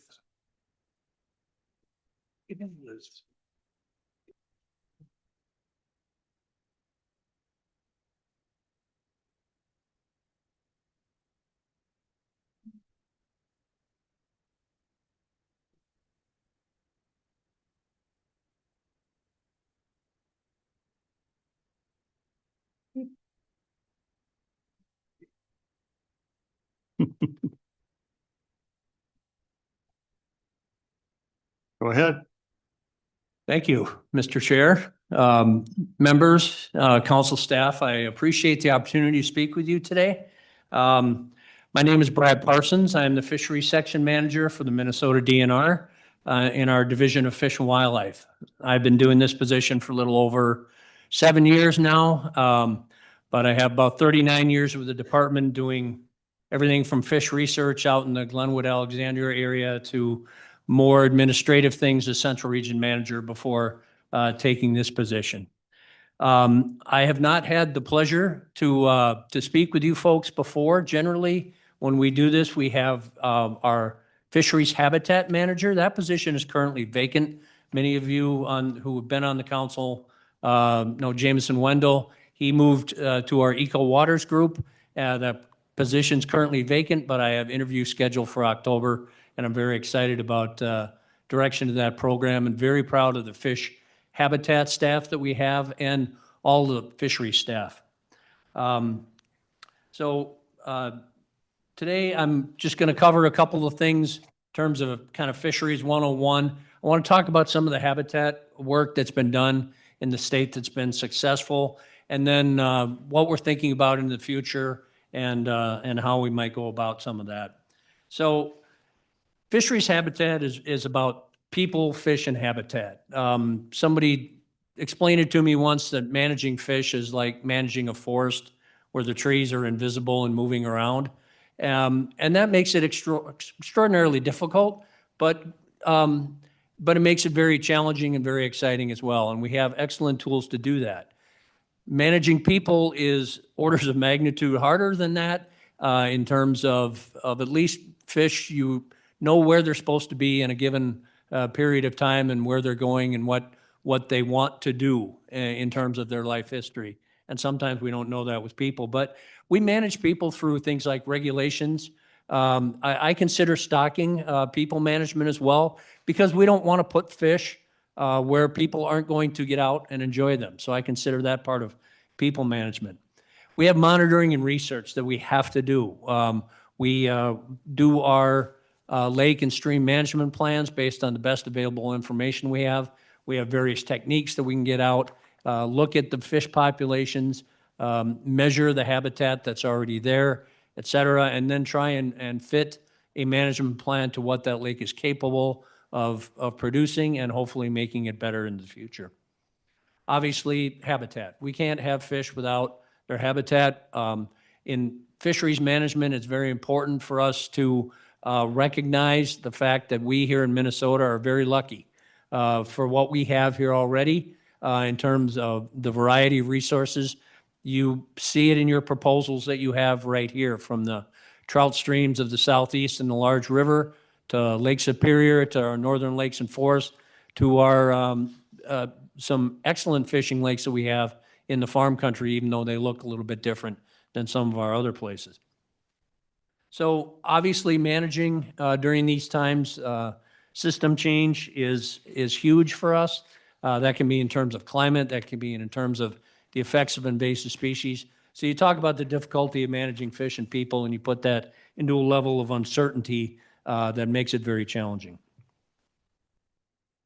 So in order to kind of focus this on the habitat, since that is the where this group is, we want to talk about where we've been successful. We have, just like in wildlife, we kind of have our charismatic megafauna in the terms of lake sturgeon. The work that's been done with that has been really exciting, not only in the Red River Basin, which I'll talk about in a little bit, but statewide and frankly region-wide. There was a petition to list the lake sturgeon as an endangered species recently, and we were able to not have to take that step because of the restoration efforts we've done, the habitat work that's been done as well. So one of the big reasons that lake sturgeon have recovered, particularly in the Red River Basin, is connectivity, where we restore places so fish can move about. Fish have very specific requirements for various aspects of their life cycle. They got to be able to get to where they're supposed to be it for habitat, for an egg, for a tiny fry, as we call them, for juveniles, and for adults. So the fish have to be able to get to where they need to go.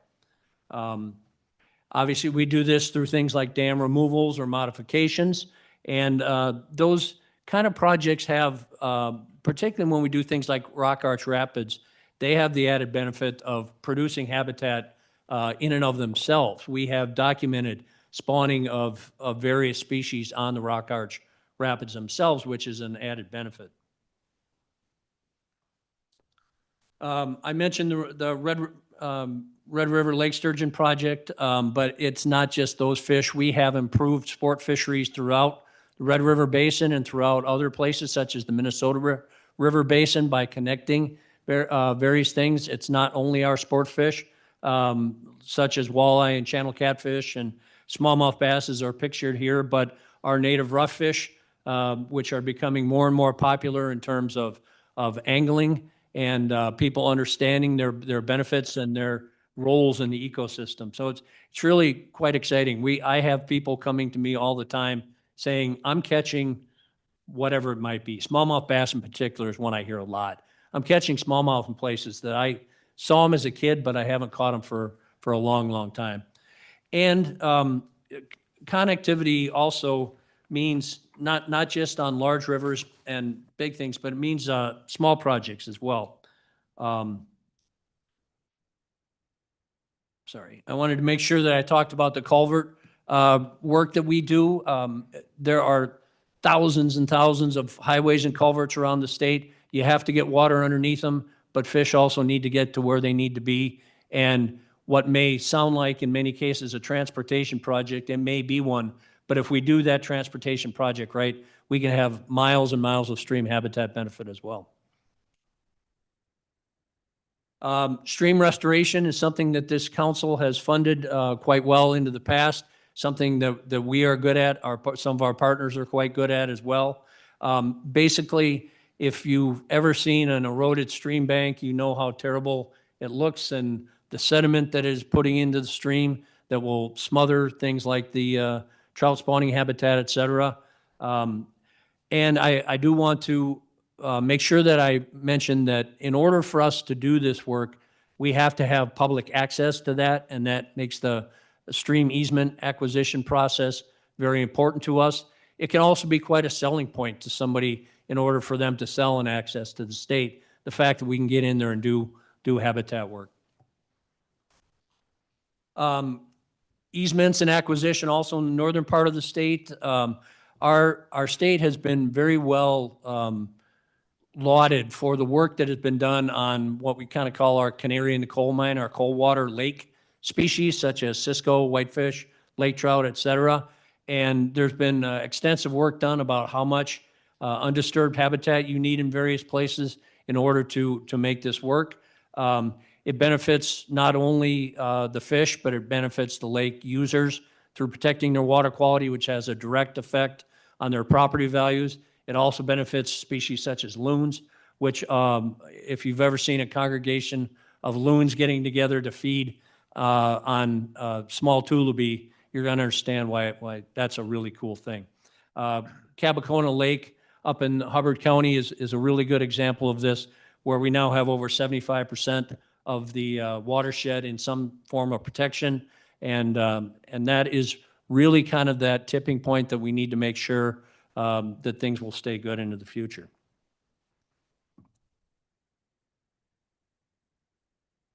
I did mention the Mississippi River. I'll touch very briefly on that.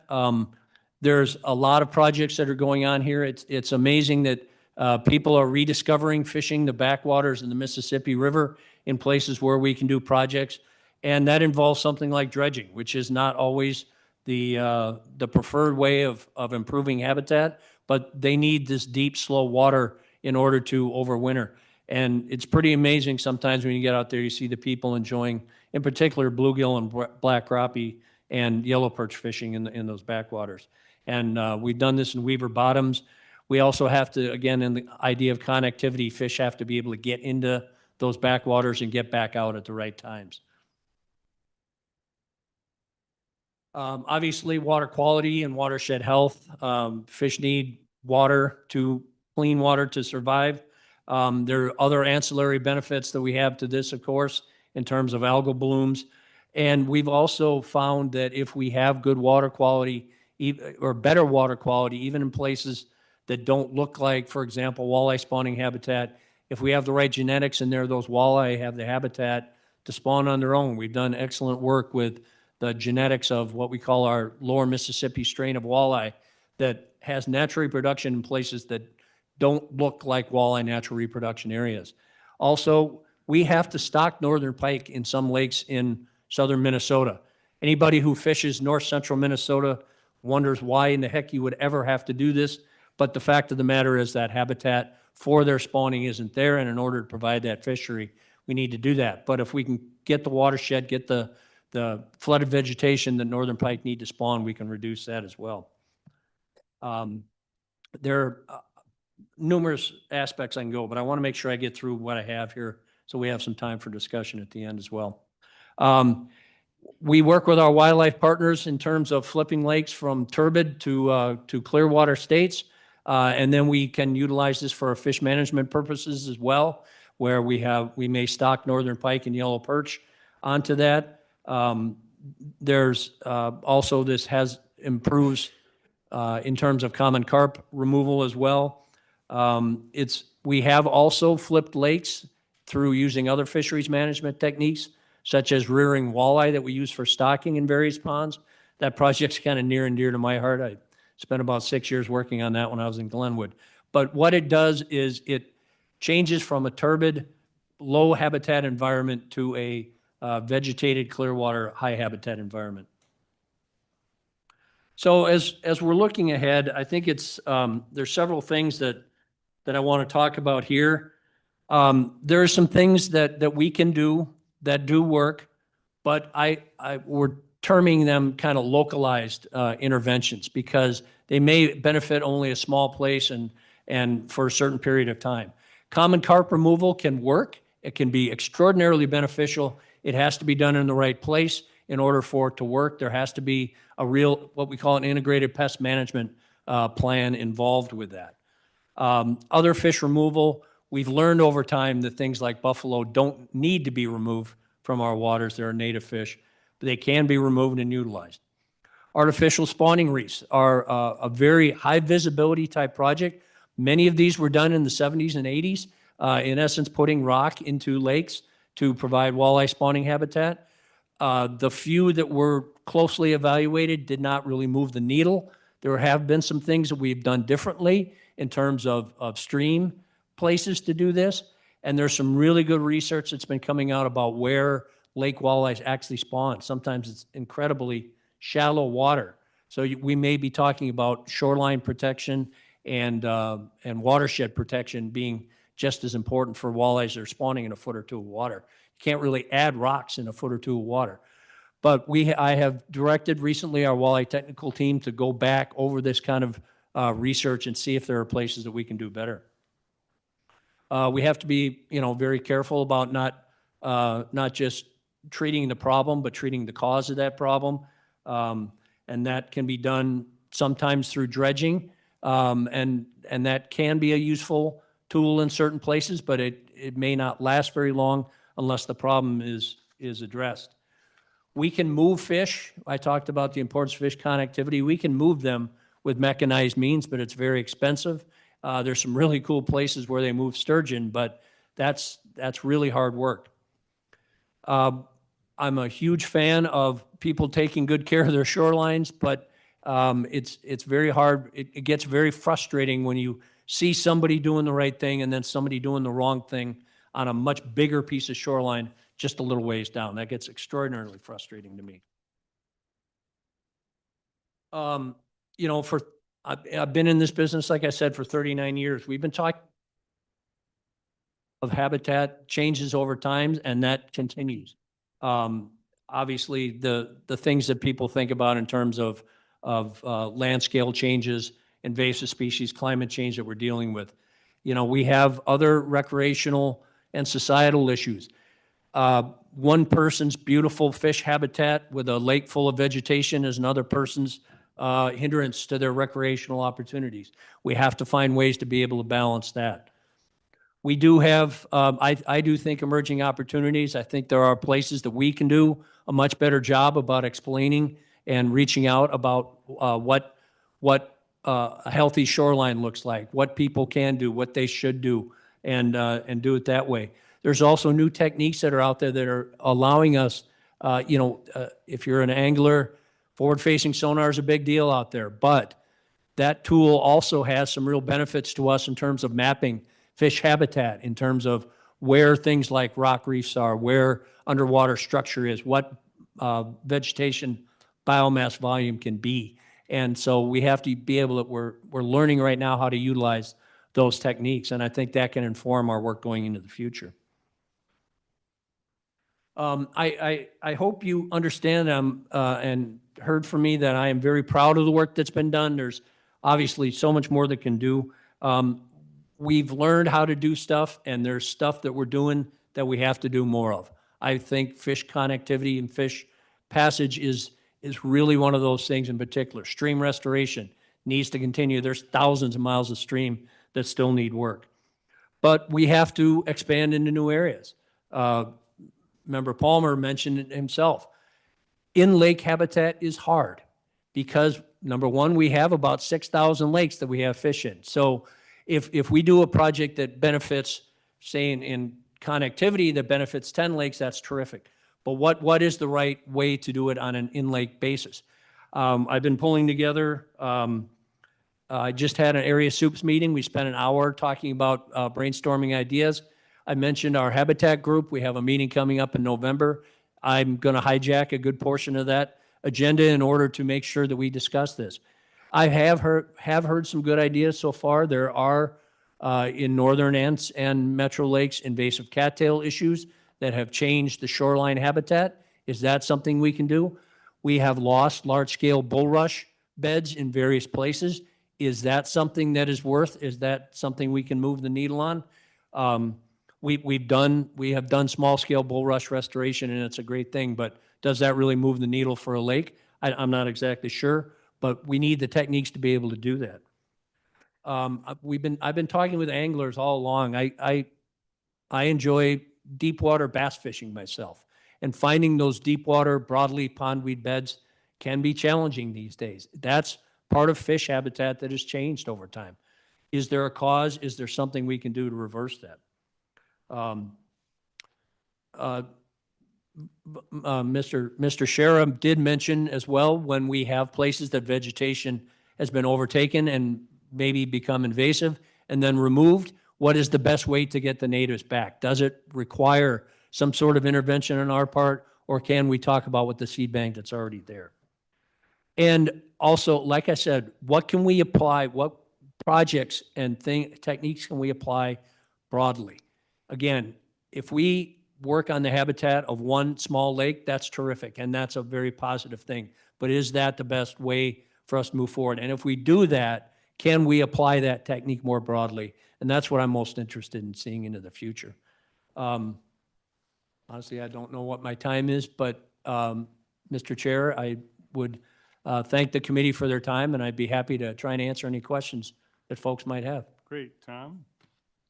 Yes, thanks for your presentation. I was just going to ask, now that we've had so many years to observe zebra mussels, when you get down to the end of their cycle, what are you seeing? You know, in many places, what happens is, as with many invasive species, they overshoot their carrying capacity and then they come back down into another level. We have numerous examples of where this is. We also have numerous examples of places where zebra mussels are present, but they're present and they're always going to be present in such low numbers they don't have an effect. Frankly, we have that same thing with common carp. There are lakes that there are common carp, but there's very few of them and they really don't have an effect. So in general, we are continuing to see changes in the habitat, a little bit clearer water, but in general, they get down to a level that has, in essence, reset our expectations for that lake. There are other concerns with zebra mussels that I don't have time to get into in terms of, well, I won't get into it. We could talk about it forever. But in general, it sets the lake into a new place. I watched Lake Minnewaska and Glenwood change myself because I lived there. I watched where the weed lines were changed. I watched how the water clarity changed. I watched how the food changed. And it does. And we have to be prepared for that. Matt? Thank you for your presentation. I was interested in what you said about the frustration with one party who maybe does a nice invest in a natural shoreline and erosion protection, and then down the way we've got riprap and concrete. Where is the DNR stand on some of the controversy going on now with wake boats and what the studies are showing with regard to the impact on the habitat? Yeah, I'm very interested in the work that's been coming out. Speaking for where the DNR stands on that is a little tricky for me, but I do have those concerns about. I talked about the broadleaf pondweeds. I talk about the loss of bulrush. Is wave action and things like this part of the issues? Is it more water level fluctuations that are going on? I don't know, but I'm really glad that research is being done. Surface water restrictions are handled by counties, but there is a process that we go in and support. If those kinds of things would be brought forward. I am concerned about that in-lake vegetation. Like I said, I like deep water bass fishing. Do that, I need a weed line. And where is that weed line? And that matters very much to me. We deal with, I mentioned forward-facing sonar, we deal with technology all the time. And it gets ahead of us, and then we have to respond to where we come back with that. I am concerned about fish habitat. Thank you. Thanks, Brad, for your presentation. I guess I'm hoping that the DNR will bring us proposals in this next round of requests for funding that that'll help do more work for fish habitat, in-lake habitat. I understand connectivity in that, but I guess I'm interested in seeing what we're gonna do about maybe removal of cattails a bit more in the lakes, because from my perspective, it appears they're taking over area lakes where I live anyway, to a large degree on shoreline. So I'd like to see more proposals from the DNR on those type of activities. Is that something you think we'll be seeing? Well, that's exactly what what I was trying to get out of our area soups meeting and that habitat meeting. I want some proposal ideas. And we have been, and perhaps rightly criticized before, about not trying something new. And this is where we need to go. This is what we need to try, is something new. And as I said, if we can learn, maybe it is a fairly small scale, but if we learn and we can apply that in a cost-effective manner to lots of lakes, that's what I want to see. And that you mentioned the cattail, that was the very first thing when somebody raised their hands when I brought this up at our area soup was, invasive cattail, and I believe it was Duluth, and I think Walker area was another one that brought this up. And then when the cattail's gone, then what sort of habitat can we replace it with? What sort of stuff do we need with there? So I look forward to seeing those ideas come to fruition. I look forward to it too. I will be honest with this council, and Mr. Scherer knows this very well. We've had this discussion before. We struggle with this. I mean, we know what good in-lake fish habitat looks like. We know what that is. That's good, healthy, natural vegetation. It's down trees. It's clear spawning gravels for fish to do their thing. It's connectivity for that. It's a large carib bed for muskies in Leech Lake to get to. We know what that looks like. How do we improve that? We're learning and we're getting ideas, and we are open to ideas from the council and from the members and from the public as well. Thank you. So I had two questions for you. One, I'm curious, following up on the zebra mussel issue, what happens with invasive hybrid cattails? Do they ever go away after they reach their zenith, or do they just stay? Do we have any information on what that is? Because it's a huge, huge problem going across the state. Have they reached their zenith yet? That's my concern. They haven't. They're going to They may continue. have on a lake. I don't know. I'm asking the question. I will admit to not being an expert on that. I know they're a problem, what their life cycle is. I know our section of wildlife is doing a lot of work on that as well, in terms of shallow lakes and wetlands, how important it is there. But I know you can drown them out, but that's a temporary thing. yeah. My second question is really what your group might be doing in terms of working with other people at the DNR to speedline the permit process. We hear over and over how long it takes to engineer and permit water projects. Ron talks about, I can't throw a rock in the river without going through years of process. Some of which is based in good stuff and some of which is probably overkill. But I'm curious what your group's doing to try to address that issue, if anything. Yeah, we work very closely. That's primarily our Ecological and Water Resources Division. We work very closely with them on those permits. We need permits ourselves to get it done, so we understand the process it needs to go through. And I know that the department is committed to a process improvement on that, how we do that, and having, Mr. Scherer knows our staffing levels were not where they wanted to be, so I hope that will help as well. We're getting to a place where we have that, and that is certainly high on my priority list because I know our partners need those permits to do it right. Everyone complains. Ron? Thank you, Mr. Chair. Mr. Parsons, thank you for being here. You and I have had this discussion through Minfish, et cetera. This council has given millions of dollars for some trout stream work with your department. We've cleaned out some dams help the restoration of sturgeon, et cetera, but there was, otherwise fisheries was lacking here, in my opinion. And so I often ask you, where in the hell have you been? And I'm glad to know that you and your staff now are thinking about being here because we can help you do a lot of things, even if you're not sure it's going to work. There's a lot of stuff that happens here. We're not sure it's going to work, but the fact that you're making an effort to improve fish habitat. Fish need as much habitat as pheasants do in a different way.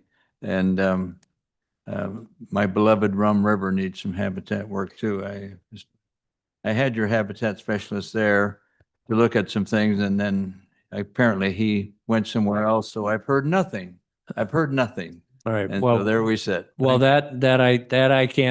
I can make sure you hear something. I don't know if you'll hear what you want to hear, but I will say that I understand that. But I do think that some of the work that our partners have done through this, the benefits to fisheries, for example, the Cabacona Lake example, the protection of watersheds in the northern part of the state, are extremely important. And the money we put in stream restoration, you may be interested. We're doing research now about the longevity of various projects and how to make them more cost effective over time. And I'm really excited about that project in the Southeast. So Well, thank you. message received, sir. Thank you again for being here. Thank you. Great. Well, thank you very much for your time. Appreciate it. Next is a presentation on RIM easement program, Bowser's RIM easement program overview. The council will remember hearing there are, and I'll get the number wrong, 19 different easement programs, and how do we sort out what's what? So we're going to try to straighten that out in all our minds. As soon as we get the technology worked out. That I can't help with. It'll be like.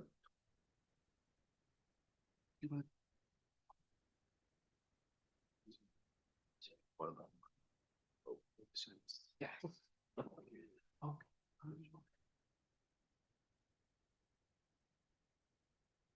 That would be lessons.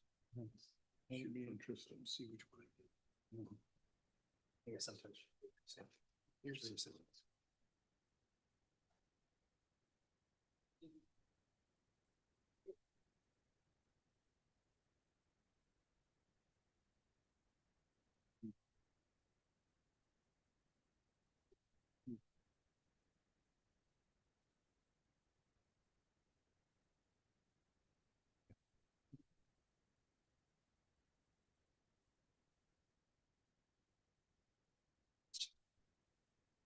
Sharon, go ahead when you're ready. It's dropped anywhere here. Bad water, right? We invited.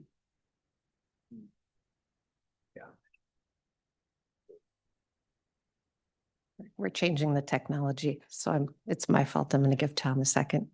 Good morning, Chair Hartwell, council members. Sharon Doucette, easement section manager for the Minnesota Board of Water and Soil Resources. The Board of Water and Soil Resources is the state charged with working with private landowners on conservation in various ways. In addition to being the agency that oversees watershed districts and assists. In addition to being the agency that is tasked with the statute of implementing the Reinvest in Minnesota easement program.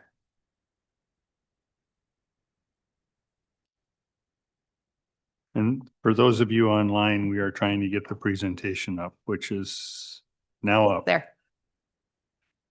You can go to the next one. So just a quick look at what I wanted to talk about today. So I wanted to talk about what RIM is and how we talk about it in our current environment, what the conservation easements statutorily allow us to do.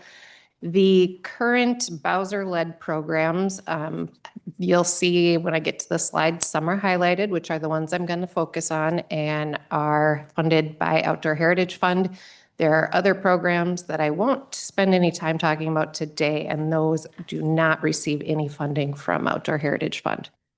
And then we will talk about our partner programs that are funded by LSOHC. And then just one quick slide on how our process actually works in conjunction with landowners and SWCDs. So RIM has been around since 1986. So Minnesota Statute 103F 505 to 531 is our statute. It is the Reinvest in Minnesota Resources Law. It describes the easement program, what the program has to do, what the eligibility requirements are, and what the purpose of it is. I'm not going to read the purpose. You can take a look at those yourselves. But for the first 20-ish years, when bonding was the only source of funding for the Reinvest in Minnesota easement program, RIM didn't need programs. RIM was RIM. You did a RIM easement. The money came from bonding. It was probably it was always a restoration easement, and it was either restoring a wetland or restoring a buffer area adjacent to a public water. An increase in funding sources, the need to follow accomplishment plans, the need to follow appropriation language, and having local partners who wanted to do a very specific thing led us to having lots of different pots of money that had unique and specific purposes with appropriation language that said we could only spend it to do restoration in a certain part of the state or restoration on a certain resource. Or we have pots of money that say you can only do protection in the Mississippi Headwaters Board area. So that's how RIM turned into not the program specifically. RIM became the mechanism and the umbrella and the statute that tells Bowser how to take easements. And we have all of these unique programs because our appropriation language requires us to keep these pots of money separate. So yes, there are 15-ish different programs. Some are on their way to expiring right now, and there won't be an active program anymore. I don't think we've got any new ones coming online, but we're around 15 right now.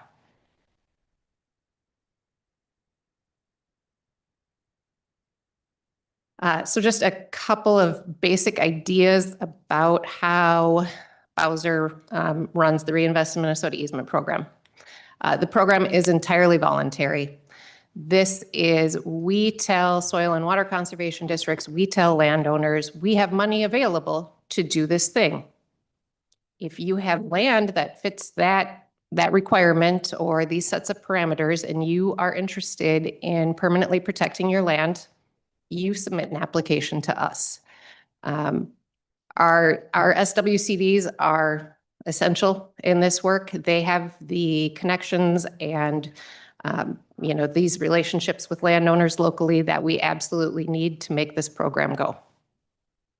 Again, the easement programs vary by our funding language, and that funding language typically determines the resource that we're trying to protect. Is it shoreland? Is it wetland? Are we trying to do a restoration on current ag land, or are we trying to protect something that's already there like we do in north central Minnesota? The landowner then completes an application with our local SWCD. That information gets sent to Bowser. We do all of the behind the scenes boring paperwork to determine eligibility, research the title, the property history, make sure that there's no encumbrances on the property that would be a problem for us to record an easement. Then the landowner is paid for granting our easement. If it's restoration, we work with them on a reimbursement to do that restoration work on their property. And most of our easements are perpetual. All of the ones funded by OHF are perpetual. But we do have a few with Clean Water Fund that are not currently. And we have some old CREP 2 easements that were also limited term. So The RIM easement basics, the things that I always want people to know about our easements. The easement goes with the land. As ownership changes, the easement terms apply to all the future owners. These easements are perpetual. Doesn't matter who owns it. Once it's recorded on the property, it stays there. The property does remain privately owned, and the landowner retains the title to the property and the obligations of ownership. Also, the reason we don't require public access, one, our statute doesn't allow us to require public access on RIM easements. Two, you'll see in the next slide, we take a lot of rights from the landowner. If we were to take public access as well, we'd basically have public land in private ownership.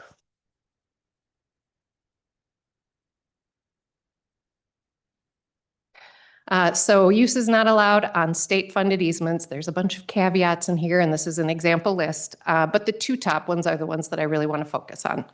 No structures and no row crops. Those are the two biggest easement restrictions and the two things that we look for most in our inspections and violations process.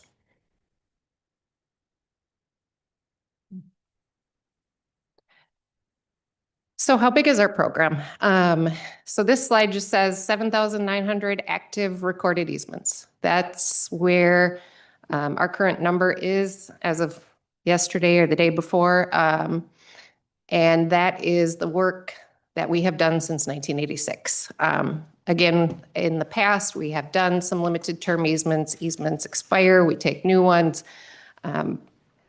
The number fluctuates, but right now we are at 7,900 active recorded easements on 350,000 acres protected statewide. Again, I'd like to remind people, while that number sounds big, there are 51 million acres of land in Minnesota. RIM easements cover 0.7 of 1% of land in Minnesota. And you can see by our map where many of our easements were. Again, in the early years of RIM, we were mostly a restoration program focused on wetlands and buffers. And that work needed to be done in the Southwest, where we don't have a lot of public land. That is still where a vast majority of the concentration of our easements exist, and that is what we do well, and what landowners and SWCDs expect of us is wetland restoration and protection of buffer areas. As you can see, we don't have a lot of easements in the Northeast. And for those of you that know how much public land is in the Northeast, you know why we don't have a lot of easements there. What is new and what has developed over the lifetime of RIM is that kind of creeping of our work into protection easements in central Minnesota, where it's not necessarily agricultural land that we are trying to restore. It's land that SWCDs, local government agencies, landowners don't want to see converted to cropland or to development, and they are looking that land in its current state. And so that's where our protection programs come in and why we are starting to grow our easements. You can see the really dark purple bubble right in the middle, and that's the 8-Cump program that we do with Morrison SWCD and Camp Ripley. So where do we get the funding to do our RIM easements?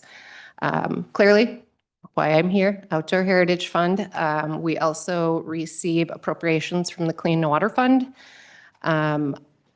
We do receive funds from Environment and Natural Resources Trust Fund, not as frequently or as regular. I think we have 2 programs right now that may receive some funding from ENRTF. Bonding, we still do receive bonding money. The last several years that we have received bonding, it has been specifically for support of our Conservation Reserve Enhancement, our CREP program with the federal government, which I'll talk about in a few slides. We did receive general fund money 2 years ago, which was new to us. We'd never received general fund money before for easements. But we do have general fund money right now. And then our federal partnerships, most notably right now, the Conservation Reserve Enhancement Program with FSA and then our ACUB program with the Army National Guard and the Department of Defense.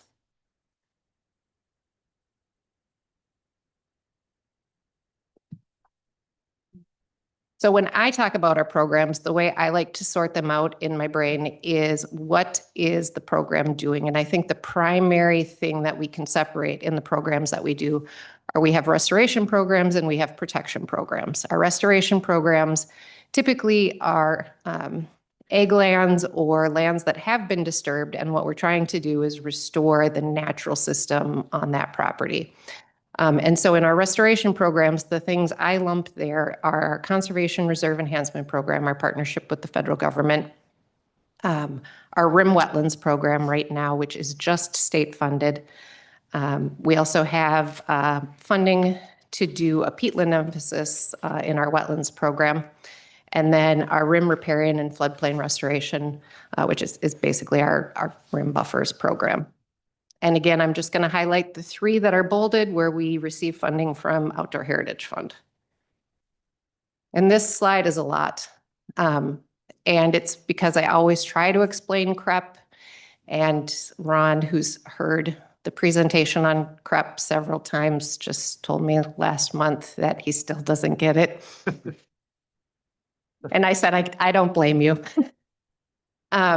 So CREP is a federal partnership, and what we do is we pair a 14 to 15 year CRP contract that is done through the Farm Service Administration, FSA, with our easement program. And so when a landowner signs up for CREP, they are agreeing to get this modified payment that we calculate as partners.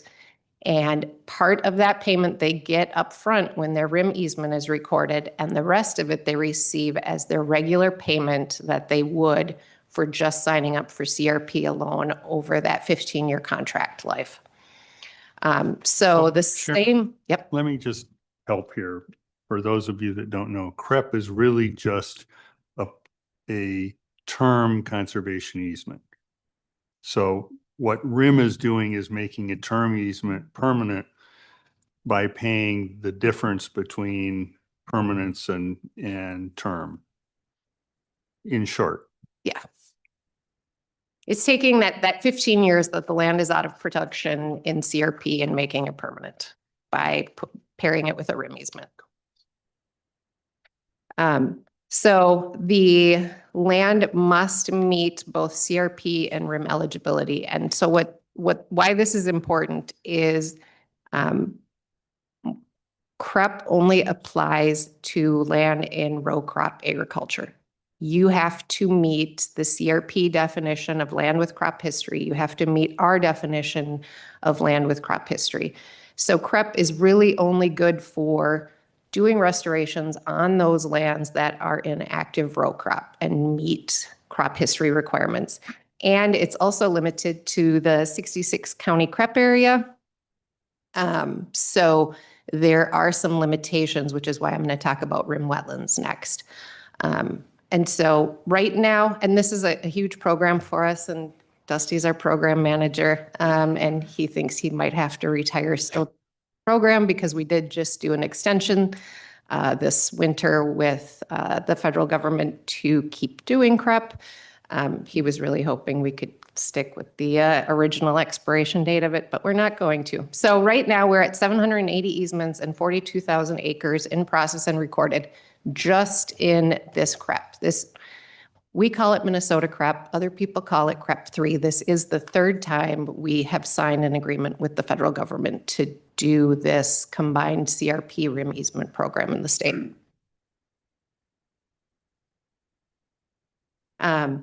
So our next program is RIM wetlands. And this is exactly what it sounds like, and it's the thing we've been doing well since 1986, and probably the flagship of why RIM exists and has been successful over the years. This program is also supported by Clean Water Fund. It is available statewide, so it takes off some of those restrictions of restoring a wetland under CREP. And it is available to land that is not eligible for any other reason in CREP, so it doesn't meet CRP eligibility.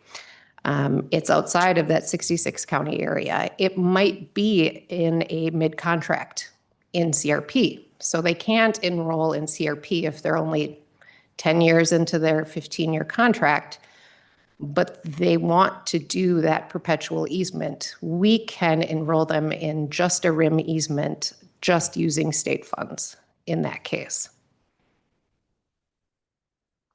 You're giving me that look, Ron. That says I didn't explain it well.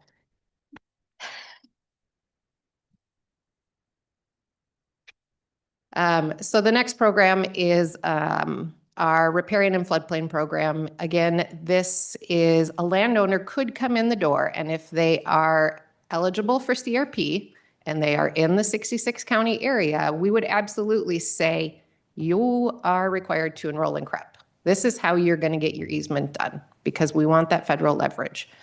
But if a landowner doesn't meet certain eligibility requirements of FSA, or they're not in the 66 county area, or maybe it's not an active cropland, but it is disturbed, or it's, you know, an existing CRP contract halfway through the life of it, we still have a mechanism through our RIM-only riparian and floodplain program to still enroll that land into a perpetual easement and keep that federal investment if it's in a CRP contract already, and not have to do restoration again on this property. Again, we've been doing this one since 1986. Our second flagship program of RIM easements, and it is also supported by Clean Water Fund in a very similar way. The unique thing about the Clean Water Funds is we were encouraged by our local partners to think about something other than our traditional perpetual RIM easement in these areas. And so working with Clean Water Council, they do not have a statutory requirement for our easements to be perpetual through their funding. And so we created some different options, in particular for this program through the Clean Water Fund. One of them is a 30-year limited term easement. And then they have some working lands options where they can do agroforestry or regular haying and grazing or some other options. Interestingly, we've had very little interest directly from landowners for any of those options. Almost all landowners have chosen to do our standard RIM permanent easement in this program anyway.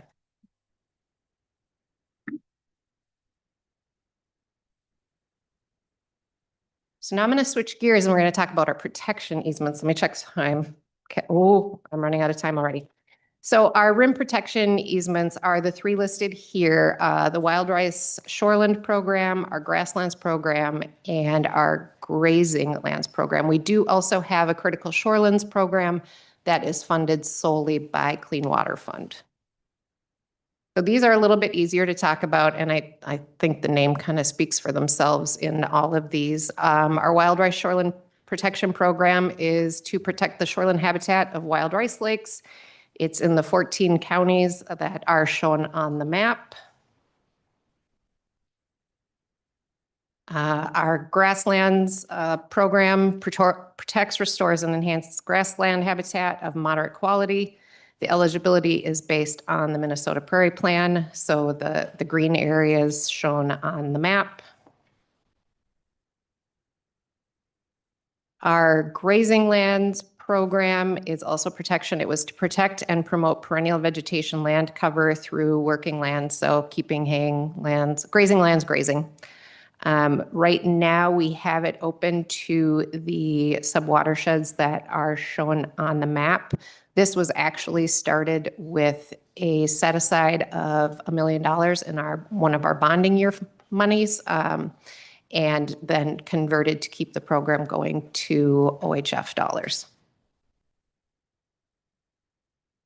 And then we have our restoration or protection easements. It's not so much about what the easement is trying to do, but where the desire for the easement came from. And that's really our One Watershed, One Plan RIM program.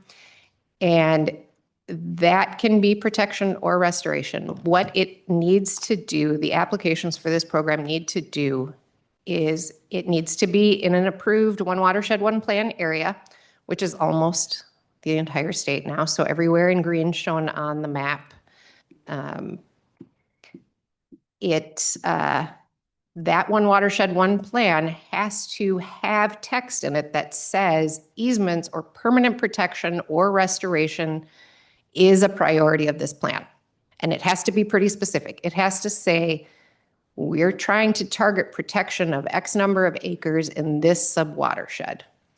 And it has to list wildlife and the habitat benefits of that as a priority. And so if you can do that and prove that information to us, that is a submittable application to us for funds from the One Watershed, One Plan RIM. And the purpose of that was to target a resource concern identified through that local process.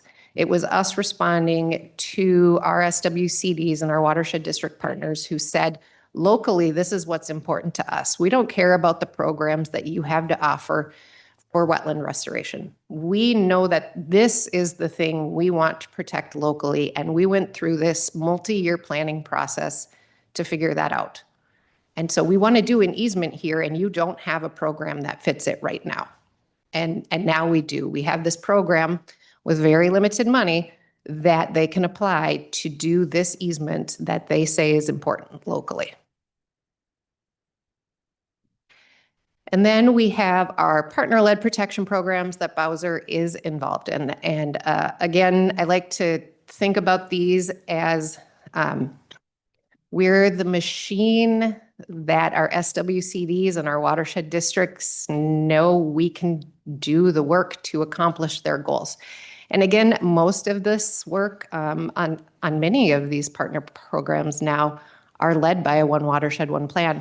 But our partners know that there's not enough money there, and they want their own dedicated source of money to do this work.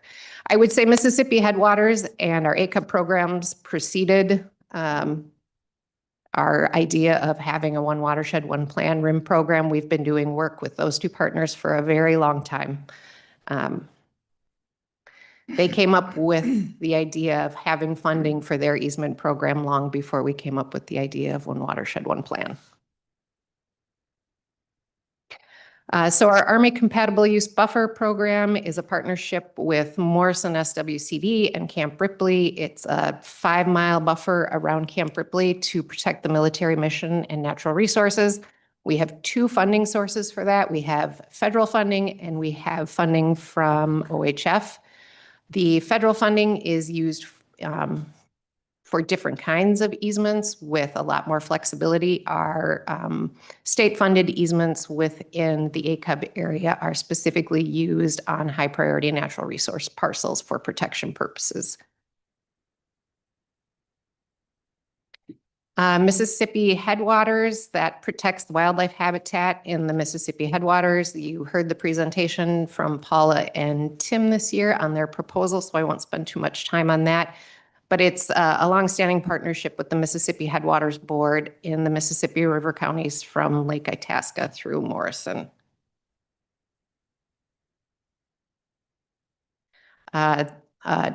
The next protection program is Pine and Leach Watersheds. It protects undeveloped shorelines in the Pine and Leach. It's a partnership with Crow Wing SWCD. This is actually the program that came right before we developed our One Watershed, One Plan easement program. This program was very specifically started from Crow Wing SWCD wanting to implement the protection that they had highlighted in their One Watershed, One Plan program.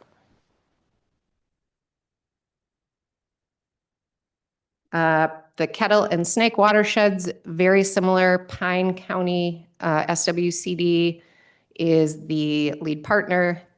Their goal was to protect the high-quality forest, wetland, and shoreland habitat in the Kettle and Snake rivers. Their process was a little bit out of order, but they already knew the priority parcels that were going into their One Watershed, One Plan when they applied for this funding. And so really it's to protect those parcels that are now showing up in their One Watershed, One Plan, and it's in parts of 5 counties within those 2 watersheds. And then we have our kind of combo programs, our protection and restoration partner programs that cover the stream corridors in the Northwest. You'll remember Rob Sipp from the Red River Watershed Management Board came with the proposal this year. That is our partnership with the Red Board, in addition to the Lower Wild Rice Watershed District, the Doran, the Boy de Sioux Watershed District, and the Middle Snake Tamarack River Watershed District to do easements for the eventual restoration of these straightened stream corridors in the Northwest. And then there is also a standalone program still in the Northwest with very similar purposes, and that's with the Buffalo Red River Watershed District. And they have a stream habitat program that currently is targeting the streams that are listed on the screen. And this is why it takes us around a year to do our easement process. I'm not going to go through this. This is the major steps in our process.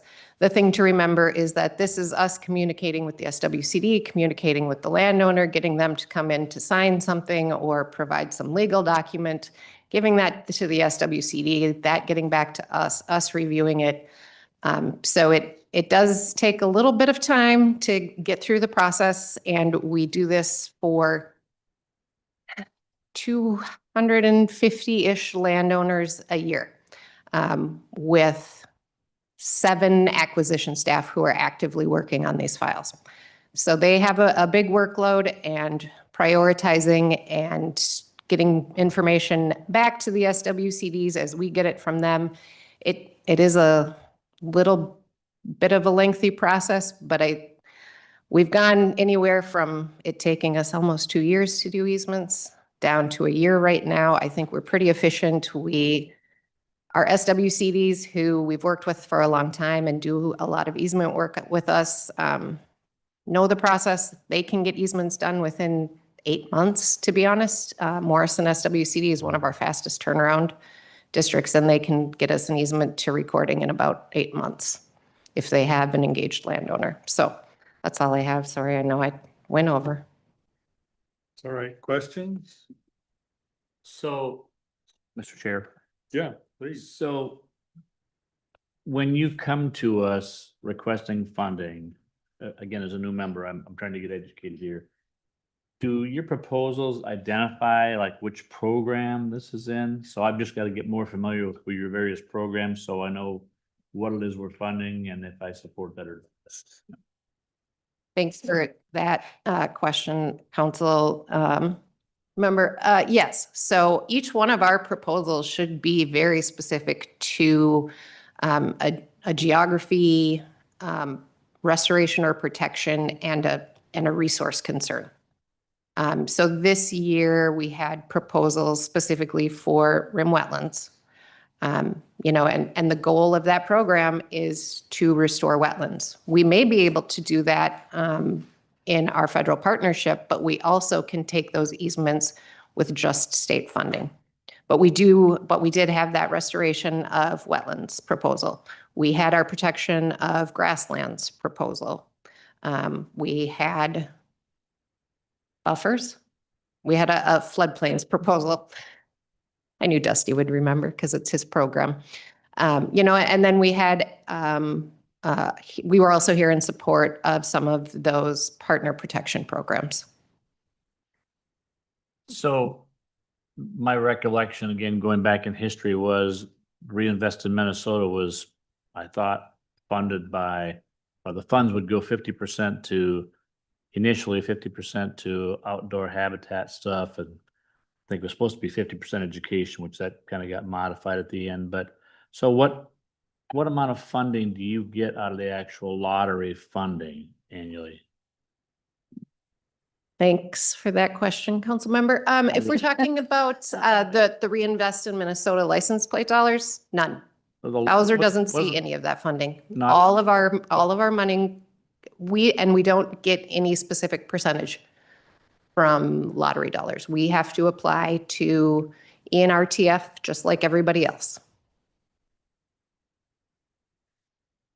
Does that answer your question? Well, yes, I guess I found out that they've got to apply for the fund. Next question is, well, how much money is in the RIM fund every year that's dedicated to habitat? Because I thought that was part of what the RIM was all about initially I thought it was like half to habitat and half to schools, which then that got modified to not much went to schools and went to the general fund, Out but of the lottery? out of the lottery specifically, do you So- know? 40% of the net proceeds of the lottery go into the environmental trust fund, which operates similar to how we do. So people apply. Last year, they had several hundred proposals. They do more broad conservation work, including research, than we do. And But is it's that, not dedicated to a program. It's dedicated to a theme for which people apply. right. And that's the LCCMR funding, Yes, correct? yep. Yep, okay. LCCMR is like the Lessard-Sams Council for the Environmental Trust Fund. Okay. So they've got that full funding. So how much do you annually apply to for RIM funding? Do you have any idea how much you're actually requesting from LCCMR annually? Thanks for that question. Again, our ENRTF funding is limited, as Chair Hartwell pointed out. Their focus in many years is largely on funding research and one-time projects. So we often start a program or try an idea out with ENRTF funds, or they will support our major programs. They did give us quite a large appropriation in 2017 to support CREP. But we don't necessarily apply to them every year for funding. Our main sources of funding are bonding, Clean Water Fund, and the Outdoor Heritage Fund for RIM easements. And Why would you not apply annually with them? Thanks for that question. I would say, we certainly could submit applications to them. Our track record and history has shown they are not interested in funding long-term easement programs. Thank you. Suzanne. Okay, just from what I heard, you answered a whole lot of my questions, but the reason that you are submitting multiple proposals that are very specific is because the legal requirement of keeping your funding stream separate. Is that correct? So why you don't just do one big funding request? Is that accurate? Thanks for that question, Member Baird. To be honest, if I could come in here and say, please give me $20 million just to do RIM easements, I would, but that's not going to fly. Okay. That's like, that question would get a response, like, what, are you crazy? You're not telling us anything. There's no details. You're just throwing a number at a dartboard, hoping we'll give you whatever you want to do whatever you want. And history has taught the Bowser and the RIM easement section that we have to be pretty specific about what we're asking for funding for. Okay. Ted? No, Mr. Chairman, in the midst of your presentation, I apologize for not remembering the specific terminology. One of the RIM easement programs, if I understood it correctly, property owners were only eligible for a RIM easement in a specific watershed if their one watershed, one plan had a certain priority. How did that come to be? And if I or we or someone wanted to see that type of a priority replicated, what would be the process to get that established within the one watershed, one plan process? Maybe you can answer the question, how did that one come to be? And I'll interpolate what has to happen. So I'll try to answer that, Member Suss. So are you saying how did Pine and Leach come up with the idea to have their own proposal? How did it get to be a requirement of the rim that in order for an easement, there'd be an eligibility for easements in that watershed district? There had to be a requirement in the one watershed, one plan that was a priority.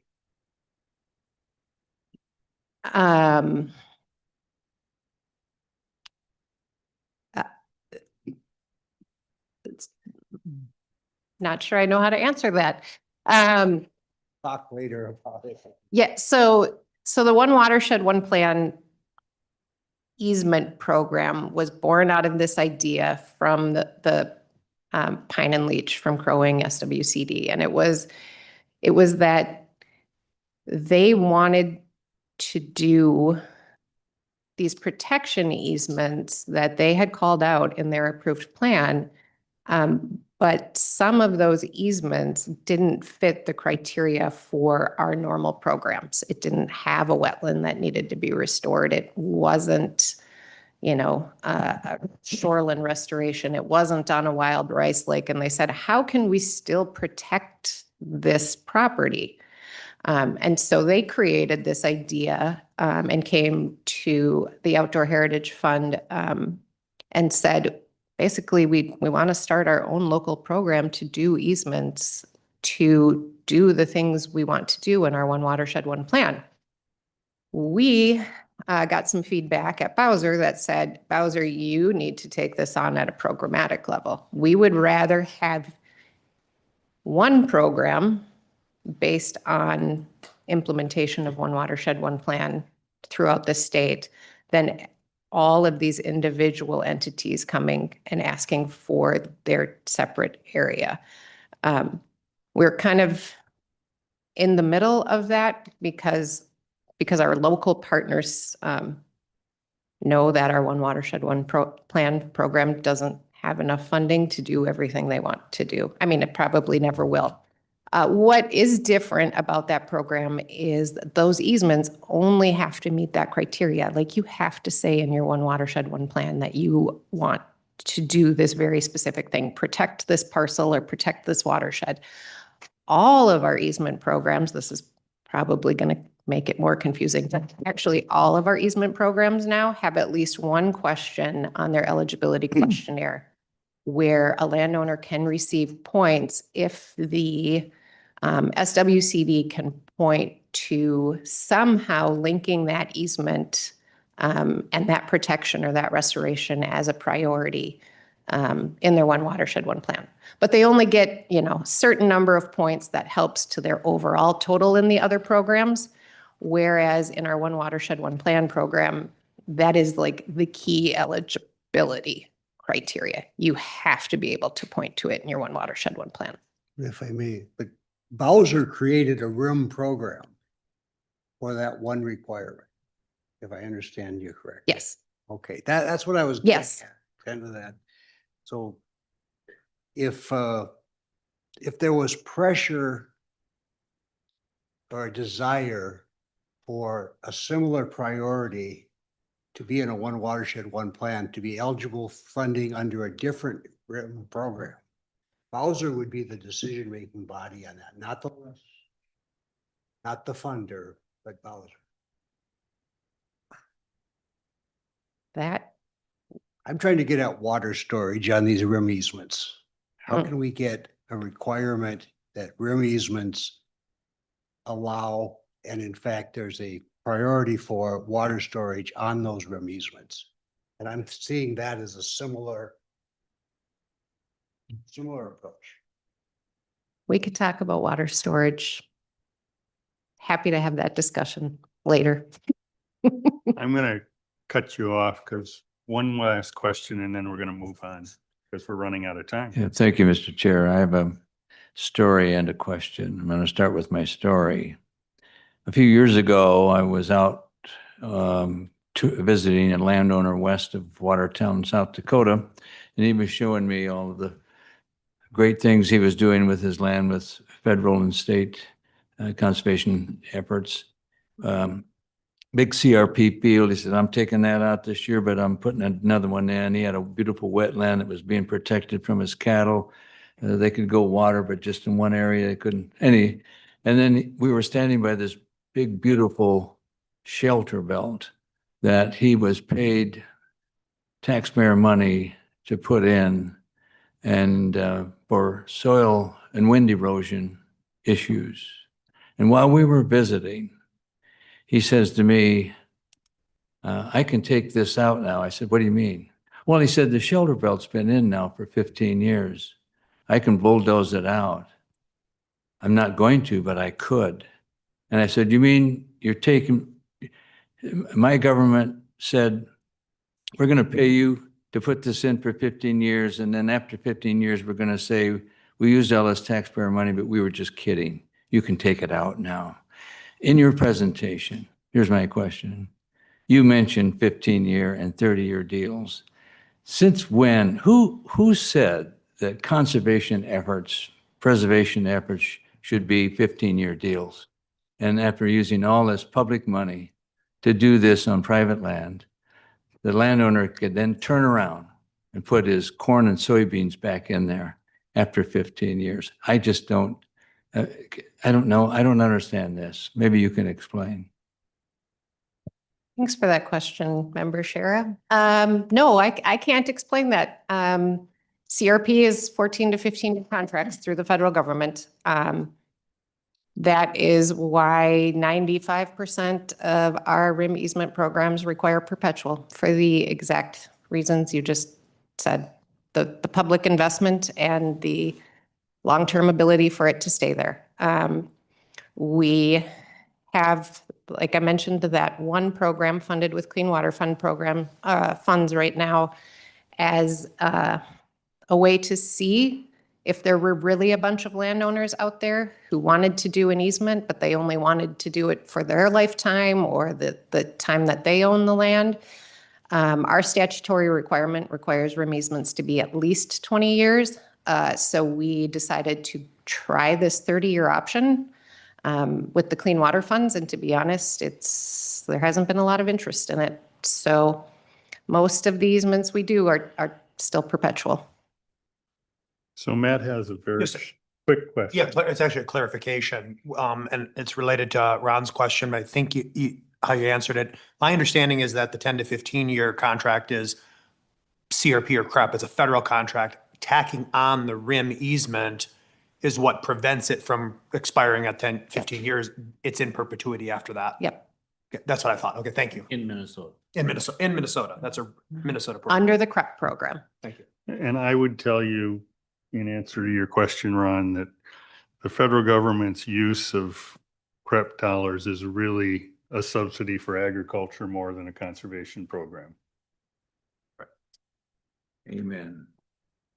So with that, thank you for coming and giving us information on your work.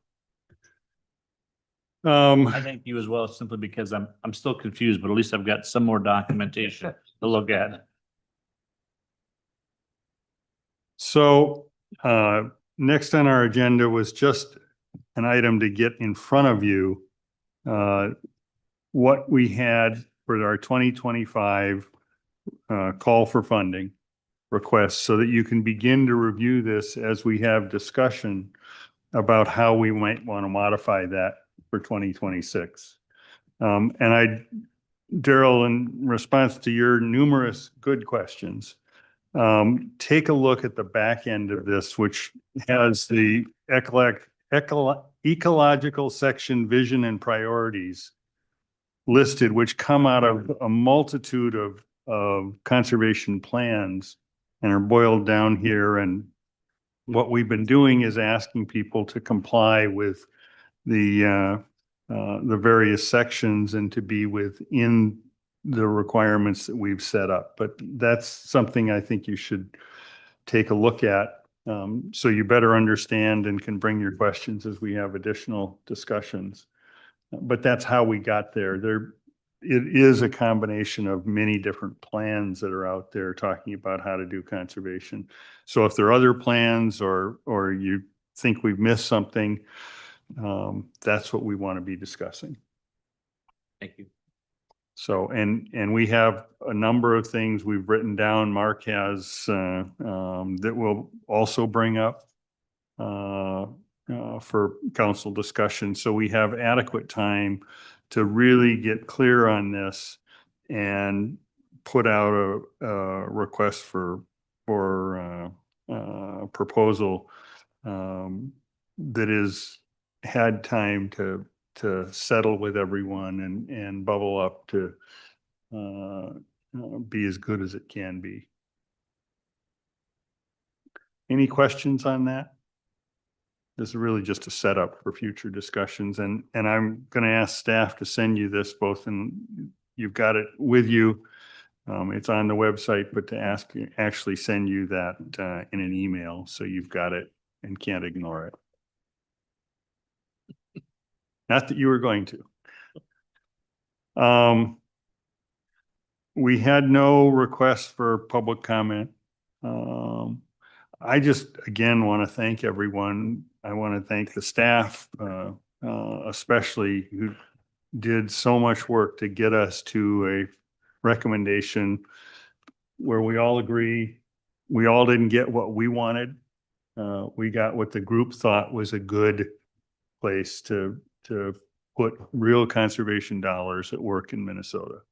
And thanks to everybody for the work that they've done to get us there. It's very satisfying for me that we can come to a place where all 12 of us agree.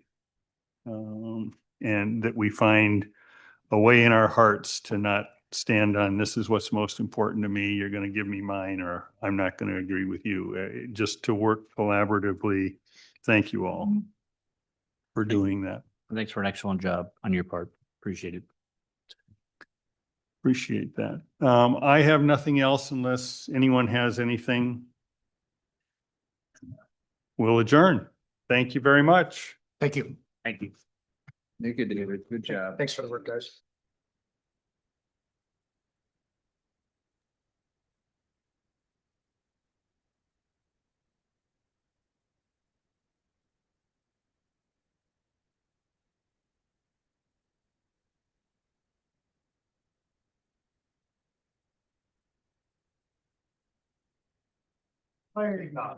Council.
They would. I